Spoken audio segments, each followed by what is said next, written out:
ਅਜੇ ਰੱਬ ਸੋਹਣੇ ਦੀਆਂ ਸੋਹਣੀਆਂ ਮਿੱਠੀਆਂ ਤੇ ਪਿਆਰੀਆਂ ਗੱਲਾਂ ਲੈ ਕੇ ਪ੍ਰੋਗਰਾਮ ਸੱਚੀਆਂ ਗੱਲਾਂ 'ਚ ਤੁਹਾਡਾ ਆਪਣਾ ਪਾਦਰੀ ਸੈਮਸਨ ਜਾਵੇਦ ਔਰ ਡਾਕਟਰ ਰਜਤਪਾਲ ਔਰ ਬ੍ਰਦਰ ਇਮੈਨੂਅਲ ਤੁਹਾਡੀ ਖਿਦਮਤ 'ਚ ਹਾਜ਼ਰ ਹਾਂ। ਸਾਡੇ ਸਾਰਿਆਂ ਨੂੰ ਸਲਾਮ ਕਬੂਲ ਕਰੋ। ਉਮੀਦ ਹੈ ਕਿ ਤੁਸੀਂ ਪਿਛਲੇ ਪ੍ਰੋਗਰਾਮ ਵੇਖੇ ਹੋਣਗੇ ਔਰ ਤੁਹਾਨੂੰ ਪਸੰਦ ਆਏ ਹੋਣਗੇ ਔਰ ਉਮੀਦ ਕਰਨਾ ਕਿ ਜ਼ਰੂਰ ਤੁਸੀਂ ਇਹ ਪ੍ਰੋਗਰਾਮ ਵੇਖ ਕੇ ਖੁਦਾ ਕੋ ਬਰਕਤ ਵੀ ਪਾਉਂਦੇ ਹੋ। ਕੋਈ ਤੁਹਾਡੀ ਮੈਂ ਅੱਗੇ ਵੀ ਕਹਿਣਾ ਕਿ ਕੋਈ ਰਾਏ ਹੋਏ, ਤੁਹਾਡਾ ਆਪਣਾ ਕੋਈ ਸੁਜੈਸ਼ਨ ਹੋਏ, ਕੋਈ ਸਾਨੂੰ ਮਸ਼ਵਰਾ ਦੇਣਾ ਚਾਹੋ ਤੇ ਜ਼ਰੂਰ ਆਪਣੇ ਮਸ਼ਵਰੇ ਨਾਲ ਸਾਨੂੰ ਅਗਾਹ ਕਰਿਆ ਕਰੋ ਤਾਂ ਕਿ ਅਸੀਂ ਹੋਰ ਬਿਹਤਰ ਤੌਰ ਤੇ ਇਸ ਪ੍ਰੋਗਰਾਮ ਨੂੰ ਕਰ ਸਕੀਏ। ਸੋ ਅੱਜ ਮੈਂ ਜਿਸ ਤਰ੍ਹਾਂ ਅੱਗੇ ਤੁਹਾਨੂੰ ਦੱਸਿਆ ਕਿ ਮੇਰੇ ਨਾਲ ਡਾਕਟਰ ਰਜਤਪਾਲ ਨੇ ਔਰ ਬ੍ਰਦਰ ਇਮੈਨੂਅਲ ਨੇ, ਉਹ ਜਲਦੀ ਸਾਡੇ ਨਾਲ ਜੁਆਇਨ ਕਰਨਗੇ ਤੇ ਫਿਰ ਅਸੀਂ ਇਕੱਠੇ ਮਿਲ ਕੇ ਇਹ ਪ੍ਰੋਗਰਾਮ ਕਰ ਸਕਾਂਗਾ। ਬ੍ਰਦਰ ਇਮੈਨੂਅਲ, ਡਾਕਟਰ ਰਜਤਪਾਲ, ਲੋ ਸਾਡੇ ਸਾਰਿਆਂ ਨੂੰ ਤੁਹਾਨੂੰ ਬੜੀ ਢੇਰ ਸਾਰੀ ਕਿਹਨੂੰ ਕਹਿੰਦੇ ਨੇ ਕਿ ਸਲਾਮ ਪਹੁੰਚੇ। ਹਾਂਜੀ, ਸਾਡੇ ਨੂੰ ਖੁਦਾਵੰਦ ਦੀਆਂ ਬਰਕਤਾਂ ਤੁਹਾਡੇ ਨਾਲ ਹੋਣ ਔਰ ਉਮੀਦ ਹੈ ਕਿ ਅੱਜ ਦਾ ਪ੍ਰੋਗਰਾਮ ਤੁਹਾਡੇ ਲਈ ਬਰਕਤ ਦਾ ਬਾਇਸ ਹੋਏਗਾ। ਆਓ ਫਿਰ ਅੱਜ ਦਾ ਪ੍ਰੋਗਰਾਮ ਜਿਹੜਾ ਉਹਨੂੰ ਸ਼ੁਰੂ ਕਰਦੇ ਹੋਏ ਅਸੀਂ ਵੇਖੀਏ ਅੱਜ ਦਾ ਹਵਾਲਾ ਤੇ ਉਹ ਵੇ ਮੁਕੱਦਸ ਪਲੂਸ ਰਸੂਲ ਦਾ ਇਫਸੀਓਂ ਦੇ ਨਾਂ ਖਤ, ਯਾਨੀ ਇਫਸਸ ਦੀ ਕਲੀਸਿਆ ਨੂੰ ਲਿਖਿਆ ਗਿਆ ਖਤ, ਉਹਦਾ ਦੂਸਰਾ ਬਾਬ, ਉਹਦੀ 11ਵੀਂ ਆਇਤ ਤੋਂ ਲੈ ਕੇ 22ਵੀਂ ਆਇਤ ਤੱਕ। ਇਫਸੀਓਂ ਦੇ ਨਾਲ ਪਲੂਸ ਰਸੂਲ ਦਾ ਲਿਖਿਆ ਗਿਆ ਖਤ, ਉਹਦਾ ਦੂਸਰਾ ਬਾਬ 11ਵੀਂ ਤੋਂ 22ਵੀਂ ਆਇਤ ਤੱਕ। ਪਹਿਲੋਂ ਬ੍ਰਦਰ ਇਮੈਨੂਅਲ ਸਾਡੇ ਲਈ ਪੜ੍ਹਨਗੇ। ਅਸੀਂ ਪਰਮੇਸ਼ਰ ਦੇ ਕਲਾਮ ਦੇ ਵਿੱਚੋਂ ਪੜ੍ਹਾਂਗੇ ਇਫਸੀਆਂ ਨੂੰ ਲਿਖਿਆ ਹੋਇਆ ਪਲੂਸ ਰਸੂਲ ਦਾ ਖਤ, ਉਸ ਦਾ ਦੂਸਰਾ ਅਧਿਆਇ 11 ਬਾਬ ਤੋਂ ਲੈ ਕੇ 22 ਆਇਤ ਤੱਕ। ਪਰਮੇਸ਼ਰ ਦੇ ਕਲਾਮ 'ਚ ਇਸ ਤਰ੍ਹਾਂ ਦੇ ਨਾਲ ਲਿਖਿਆ ਹੈ, ਇਸ ਲਈ ਚੇਤੇ ਕਰੋ ਭਈ ਅੱਗੇ ਤੁਸੀਂ ਸਰੀਰ ਦੇ ਸਰਬੰਧ ਕਰਕੇ ਪਰਾਈਆਂ ਕੌਮਾਂ ਦੇ ਲੋਕ ਸੋ ਅਤੇ ਉਹਨਾਂ ਤੋਂ ਜਿਨ੍ਹਾਂ ਦੀ ਸੁਨਤ ਸਰੀਰ ਵਿੱਚ ਹੱਥ ਨਾਲ ਕੀਤੀ ਹੋਈ ਹੈ ਆਸੁਨਤੀ ਅਖਵਾਉਂਦੇ ਸੋ। ਨਾਲੇ ਤੁਸੀਂ ਉਸ ਸਮੇਂ ਮਸੀਹ ਤੋਂ ਅੱਡ ਪਰਮੇਸ਼ਵਰ ਦੀ ਪਾਤਸ਼ਾਹੀ ਤੋਂ ਨਿਆਰੇ ਕੀਤੇ ਹੋਏ ਬਚਨਾਂ ਦੇ ਨੇਮ ਤੋਂ ਬਾਹਰ ਆਸ਼ਾਹੀਨ ਅਤੇ ਜਗਤ ਵਿੱਚ ਪਰਮੇਸ਼ਵਰ ਤੋਂ ਰਹਿਤ ਸੋ। ਪਰ ਹੁਣ ਮਸੀਹ ਯਿਸੂ ਵਿੱਚ ਤੁਸੀਂ ਜੋ ਅੱਗੇ ਦੂਰ ਸੋ ਮਸੀਹ ਦੇ ਲਹੂ ਦੇ ਕਾਰਨ ਨੇੜੇ ਕੀਤੇ ਗਏ ਹੋ, ਕਿਉਂ ਜੋ ਉਹ ਸਾਡਾ ਮਲਾਪ ਹੈ ਜਿਸ ਨੇ ਦੋਹਾਂ ਨੂੰ ਇੱਕ ਕੀਤਾ ਅਤੇ ਆਪਣੇ ਸਰੀਰ ਵਿੱਚ ਵੈਰ ਵਿਰੋਧ ਵਾਲੀ ਜੁਦਾਈ ਦੀ ਕੰਧ ਨੂੰ ਢਾ ਦਿੱਤਾ ਅਤੇ ਸ਼ਰਾਂ ਨੂੰ ਵਿਧੀਆਂ ਅਤੇ ਕਾਨੂੰਨਾਂ ਸਣੇ ਆਕਰਤ ਕਰ ਦਿੱਤਾ ਤਾਂ ਜੋ ਦੋਹਾਂ ਤੋਂ ਆਪ ਵਿੱਚ ਇੱਕ ਨਵਾਂ ਇਨਸਾਨ ਰਚ ਕੇ ਮੇਲ ਕਰਾਵੇ ਅਤੇ ਸਲੀਬ ਦੇ ਰਾਹੀਂ ਵੈਰ ਵਿਰੋਧ ਦਾ ਕੁੱਠਾ ਕਰਕੇ ਉਸੇ ਨਾਲ ਦੋਹਾਂ ਨੂੰ ਇੱਕ ਸਰੀਰ ਬਣਾ ਕੇ ਪਰਮੇਸ਼ਰ ਨਾਲ ਮਿਲਾਵੇ ਅਤੇ ਉਸ ਨੇ ਆਣ ਕੇ ਤੁਹਾਨੂੰ ਜਿਹੜੇ ਦੂਰ ਸੋ ਮਿਲਾਪ ਦੀ ਅਤੇ ਉਹਨਾਂ ਨੂੰ ਜਿਹੜੇ ਨੇੜੇ ਸਨ ਮਿਲਾਪ ਦੀ ਖੁਸ਼ਖਬਰੀ ਸੁਣਾਈ, ਕਿਉਂ ਜੋ ਉਸ ਦੇ ਦੁਆਰਾ ਇੱਕੋ ਆਤਮਾ ਵਿੱਚ ਪਿਤਾ ਵੱਲ ਅਸਾਂ ਦੋਹਾਂ ਦੀ ਢੋਈ ਹੁੰਦੀ ਹੈ। ਸੋ ਹੁਣ ਤੁਸੀਂ ਓਪਰੇ ਅਤੇ ਪਰਦੇਸੀ ਨਹੀਂ, ਸਗੋਂ ਸੰਤਾਂ ਦੇ ਵਤਨੀ ਅਤੇ ਪਰਮੇਸ਼ਰ ਦੇ ਘਰਾਣੇ ਦੇ ਹੋ ਅਤੇ ਰਸੂਲਾਂ ਅਤੇ ਨਬੀਆਂ ਦੀ ਨੀਂਹ ਉੱਤੇ ਬਣੇ ਹੋਏ ਹੋ, ਜਿਸ ਦੇ ਖੂੰਜੇ ਦਾ ਪੱਥਰ ਆਪ ਮਸੀਹ ਯਿਸੂ ਹੈ, ਜਿਸ ਦੇ ਵਿੱਚ ਸਾਰੀ ਇਮਾਰਤ ਇੱਕ ਸੰਗ ਜੁੜ ਕੇ ਪ੍ਰਭੂ ਵਿੱਚ ਪਵਿੱਤਰ ਹਾਕਲ ਬਣਦੀ ਜਾਂਦੀ ਹੈ, ਜਿਸ ਵਿੱਚ ਤੁਸੀਂ ਵੀ ਆਤਮਾ ਵਿੱਚ ਪਰਮੇਸ਼ਰ ਦੇ ਭਵਨ ਹੋਣ ਲਈ ਇੱਕ ਸੰਗ ਬਣਾਏ ਜਾਂਦੇ ਹੋ। ਪਰਮੇਸ਼ਰ ਦੇ ਕਲਾਮ ਦੇ ਪੜ੍ਹੇ ਤੇ ਸੁਣੇ ਜਾਣ ਤੇ ਬਰਕਤ ਹੋਵੇ। ਆਮੀਨ, ਆਮੀਨ, ਆਮੀਨ। ਲਓ ਜੀ, ਹੁਣ ਅਸੀਂ ਇਹ ਵੀ ਹਵਾਲਾ ਸਾਡੇ ਲਹਿੰਦੇ ਪੰਜਾਬ ਦੀ ਜ਼ਬਾਨ 'ਚ ਪੜਾਂਗੇ। ਤੇ ਇੰਜ ਲਿਖਿਆ ਕਿ ਸੋ ਇਸ ਕਰਕੇ ਯਾਦ ਕਰੋ ਭਈ ਕਦੇ ਤੁਸੀਂ ਜਿਹੜੇ ਜਿਸਮ ਵੱਲੋਂ ਉਹਨਾਂ ਕੋਲੋਂ ਬੇਸੁਣਤੇ ਅਖਵਾਉਂਦੇ ਸੋ, ਜਿਹੜੇ ਜਿਸਮ ਵੱਲੋਂ ਬਿਨਾਂ ਨਾਲ ਹੱਥਾਂ ਨਾਲ ਸੁਣਤੀ ਬੈਠੇ ਹੋਏ ਅਖਵਾਉਂਦੇ ਨੇ। ਅੱਗੇ ਜ਼ਮਾਨੇ ਵਿੱਚ ਮਸੀਹ ਤੋਂ ਵੱਖਰੇ ਤੇ ਇਸਰਾਈਲ ਦੀ ਬਾਦਸ਼ਾਹੀ ਚੋਂ ਖਾਰਿਜ ਤੇ ਇਹਨਾਂ ਦੇ ਅਹਿਦਾਂ ਵਾਅਦੇ ਵਾਲੇ ਅਹਿਦਾਂ ਨੂੰ ਨਾਵਾਕਫ ਤੇ ਹੋਏ ਸੋ ਤੇ ਨਾ ਉਮੀਦ ਸੋ, ਦੁਨੀਆ ਵਿੱਚ ਖੁਦਾ ਤੋਂ ਦੂਰ ਸੋ। ਪਰ ਤੁਸੀਂ ਜਿਹੜੇ ਪਹਿਲਾਂ ਦੁਰਾਡੇ ਸੋ, ਹੁਣ ਮਸੀਹ ਯਿਸੂ ਵਿੱਚ ਮਸੀਹ ਦੇ ਖੂਨ ਦੇ ਸਬਬੋਂ ਨੇੜੇ ਹੋ ਗਏ ਹੋ, ਕਿਉਂਕਿ ਜੋ ਉਹ ਹੀ ਸਾਡੀ ਸੁਲ੍ਹਾ ਹੈ, ਜਿਸ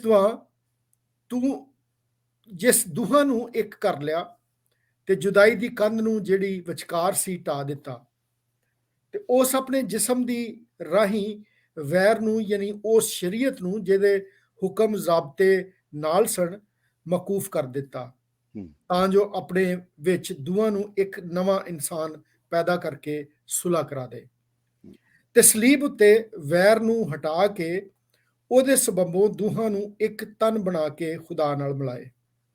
ਤੇ ਉਸ ਆ ਕੇ ਖੁਸ਼ਖਬਰੀ ਦਿੱਤੀ ਤੁਹਾਡੇ ਲਈ ਜਿਹੜੇ ਦੁਰਾਡੇ ਸੋ ਸੁਲ੍ਹਾ, ਤੇ ਉਹਨਾਂ ਲਈ ਵੀ ਜਿਹੜੇ ਨੇੜੇ ਸਨ ਸੁਲ੍ਹਾ ਦੀ ਖੁਸ਼ਖਬਰੀ ਦਿੱਤੀ, ਕਿਉਂਕਿ ਜੋ ਉਸ ਦੀ ਰਾਹੀਂ ਸਾਡੇ ਦੋਹਾਂ ਨੂੰ ਇੱਕੋ ਜਿਹੀ ਰੂਹ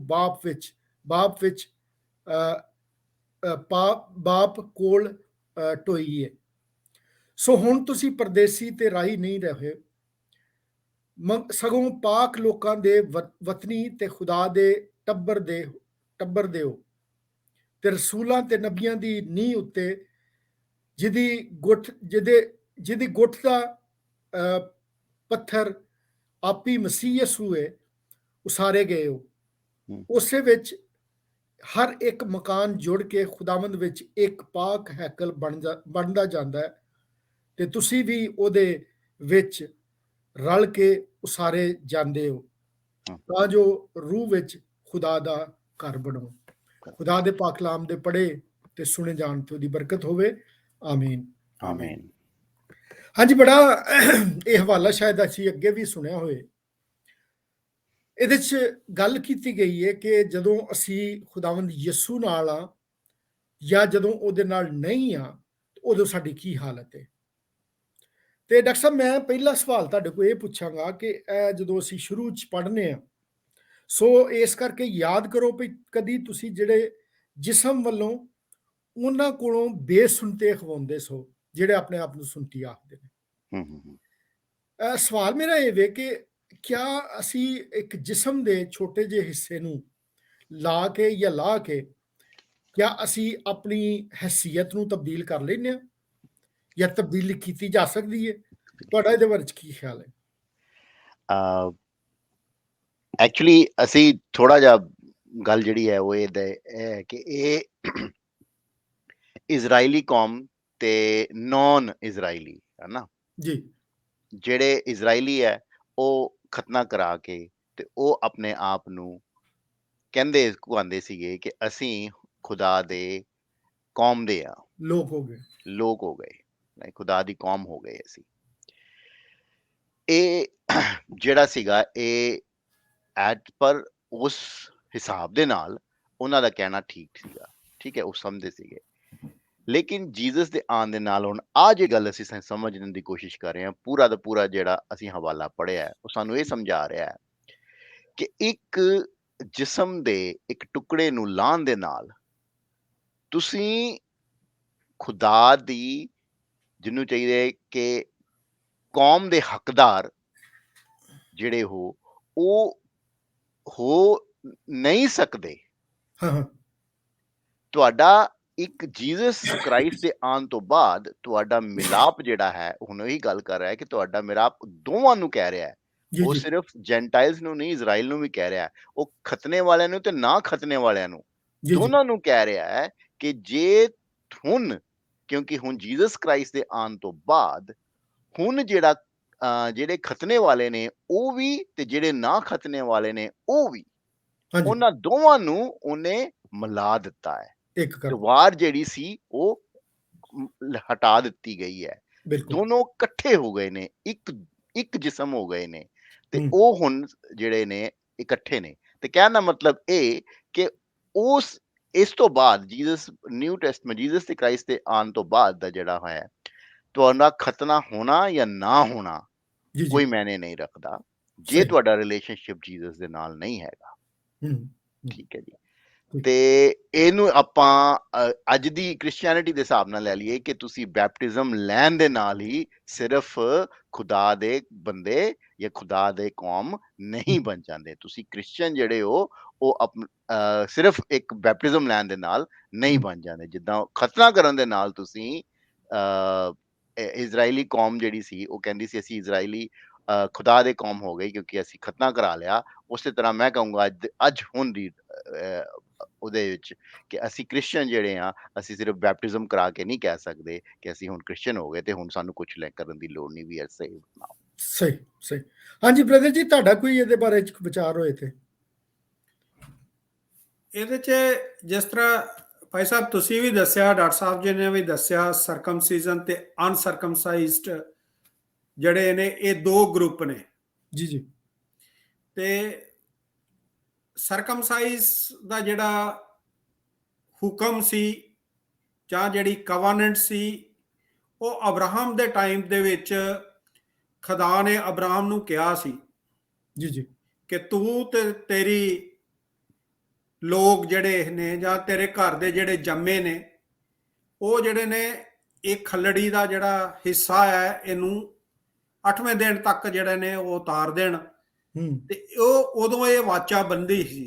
ਤੇ ਇਹ ਵਾਚਾ ਜਿਹੜੀ ਹੈ, ਇਹ ਕਵਾਨੈਂਟ ਜਿਹੜੀ ਹੈ ਮੋਜ਼ਸ ਦੇ ਟਾਈਮ ਤੇ ਵੀ ਸੀ। ਫਿਰ ਅੱਗੇ ਇਹ ਵਾਚਾ ਜਿਹੜੀ ਹੈ ਪੁਰਾਣੇ ਅਹਿਦਨਾਮੇ ਦੇ ਵਿੱਚ ਚੱਲਦੀ ਰਹੀ। ਜੀ ਜੀ। ਤੇ ਜਿਹੜੇ ਅਨਸਰਕਮਸਾਈਜ਼ਡ ਲੋਕ ਸੀ ਜਿਹੜੇ ਉਦੋਂ ਉਹ ਗਰੁੱਪ, ਉਹਨਾਂ ਨੂੰ ਅਲਾਓ ਨਹੀਂ ਸੀ ਕਿ ਉਹ ਹੈਕਲ ਦੇ ਵਿੱਚ ਜਿਹੜਾ ਹੈ ਉਹ ਆਉਣ। ਉੱਥੇ ਸਰਕਲ ਬਣੇ ਸੀ ਹੈਕਲ ਦੇ ਵਿੱਚ, ਇੱਕ ਬਾਹਰੀ ਸਰਕਲ ਸੀ, ਇੱਕ ਬਿਲਕੁਲ ਅੰਦਰ ਵਾਲਾ ਸਰਕਲ ਸੀ। ਅੰਦਰ ਵਾਲੇ ਸਰਕਲ ਦੇ ਵਿੱਚ ਸਾਲ ਦੇ ਸਾਲ ਜਿਹੜਾ ਸਰਦਾਰ ਕਹਿਣ ਸੀ ਉਹੀ ਜਿਹੜਾ ਸੀ ਉਹ ਲਹੂ ਲੈ ਕੇ ਜਿਹੜਾ ਸੀ ਉਹ ਜਾ ਸਕਦਾ ਸੀ। ਜੀ ਜੀ। ਕਿਉਂਕਿ ਲਹੂ ਦੇ ਬਗੈਰ ਜਿਹੜੀ ਸੀ ਉਹ ਮਾਫੀ ਨਹੀਂ ਸੀ ਜੀ। ਤੇ ਪੌਲ ਜਿਹੜੀ ਇਹ ਗੱਲ ਕਰਦਾ ਹੈ ਕਿ ਮਸੀਹ ਦੇ ਖੂਨ ਦੇ ਦੁਆਰਾ ਜਿਹੜਾ ਬਹਾਇਆ ਗਿਆ ਉਹਦੇ ਵਿੱਚ ਇਹ ਦੋਨੋਂ ਗਰੁੱਪ ਜਿਹੜੇ ਨੇ ਉਹ ਮਿਲ ਗਏ ਨੇ। ਜਿਸ ਤਰ੍ਹਾਂ ਡਾਕਟਰ ਸਾਹਿਬ ਜੀ ਨੇ ਦੱਸਿਆ ਕਿ ਕ੍ਰਿਸਚੈਨਿਟੀ ਦੇ ਵਿੱਚ ਜਿਹੜਾ ਹੈ ਬਪਟਿਜ਼ਮ ਦੀ ਗੱਲ ਜਿਹੜੀ ਆ ਉਹਨਾਂ ਨੇ ਉਹ ਗੱਲ ਕੀਤੀ। ਤੇ ਮੈਨੂੰ ਉਹ ਵਾਕਿਆ ਯਾਦ ਆਉਂਦਾ ਹੈ ਰਸੂਲਾਂ ਦੇ ਕਰਤੱਵ ਦੇ ਵਿੱਚ, ਜਦੋਂ ਅਸੀਂ ਜਾਂਦੇ ਹਾਂ ਬੁੱਕ ਆਫ ਫੈਕਟਸ ਦੇ ਵਿੱਚ, ਉਹਦੇ 8 ਅਧਿਆਏ ਦੇ ਵਿੱਚ ਜਦੋਂ ਅਸੀਂ ਜਾਂਦੇ ਹਾਂ ਤੇ ਉੱਥੇ ਅਸੀਂ ਪੜ੍ਹਦੇ ਹਾਂ, ਅਸੀਂ ਪਰਮੇਸ਼ਰ ਦੇ ਵਚਨ ਨੂੰ ਦੇਖਦੇ ਹਾਂ ਕਿ ਪਰਮੇਸ਼ਰ ਦਾ ਇੱਕ ਦਾਸ ਹੈ, ਉਹਦਾ ਨਾਮ ਫਿਲਿਪਸ ਹੈ। ਉਹਦੇ ਉੱਤੇ ਪਰਮੇਸ਼ਰ ਦਾ ਰੂਹ ਜਿਹੜਾ ਹੈ ਉਹ ਆਉਂਦਾ ਹੈ, ਉਹ ਸਪਿਰਿਟ ਆਫ ਦਾ ਲਾਰਡ ਜਿਹੜੇ ਆ ਉਹਦੇ ਉੱਤੇ ਆਉਂਦੀ ਹੈਗੀ ਆ ਤੇ ਉਹਨੂੰ ਦੱਸਦੀ ਹੈ। ਉੱਥੋਂ ਉਹਨੂੰ ਚੁੱਕ ਕੇ ਲੈ ਜਾਂਦੀ ਹੈ ਤੇ ਉਹ ਦੇਖਦਾ ਹੈ ਕਿ ਇੱਕ ਹਬਸ਼ੀ ਖੋਜਾ ਹੈਗਾ ਹੈ, ਅਥੋਪੀਆ ਤੋਂ ਉਹ ਆਇਆ ਹੈ, ਉਹ ਰੱਥ ਦੇ ਉੱਤੇ ਚੜਿਆ ਹੈ।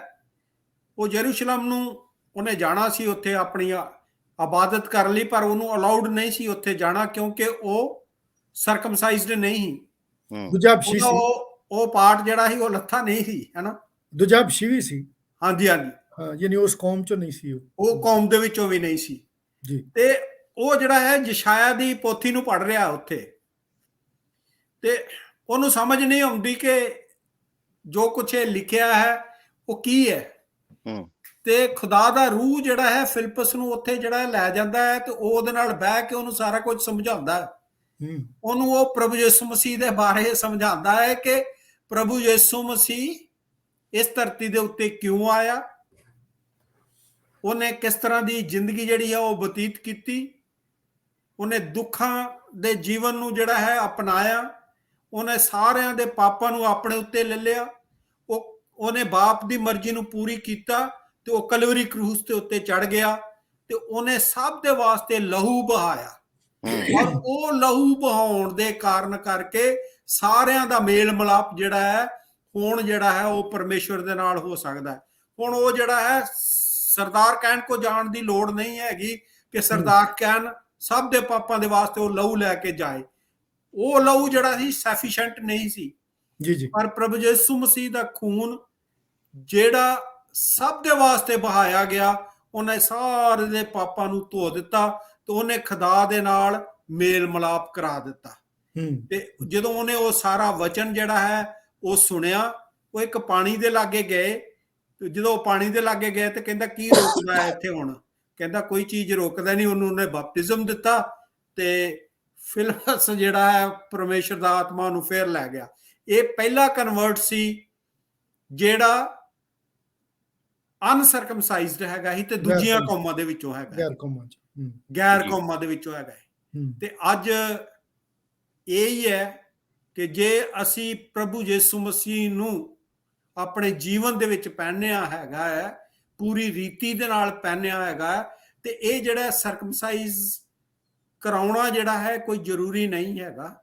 ਸਾਨੂੰ ਜਿਹੜਾ ਹੈ ਡਾਇਰੈਕਟ ਪ੍ਰਭੂ ਯਿਸੂ ਮਸੀਹ ਦੇ ਖੂਨ ਦੇ ਦੁਆਰਾ ਉਹਦੀ ਕਿਰਪਾ ਤੋਂ ਜਿਹੜਾ ਹੈ ਅਸੀਂ ਉਹਦੇ ਵਿੱਚ ਜਿਹੜਾ ਹੈ ਸ਼ਾਮਲ ਹੋ ਸਕਦੇ ਹਾਂ, ਉਹਦੇ ਬੱਚੇ ਜਿਹੜੇ ਹੈ ਅਸੀਂ ਬਣ ਸਕਦੇ ਹੈਗੇ। ਜੀ ਜੀ, ਬਹੁਤ ਸ਼ੁਕਰੀਆ ਜੀ ਡਾਕਟਰ ਸਾਹਿਬ ਔਰ ਬ੍ਰਦਰ ਜੀ।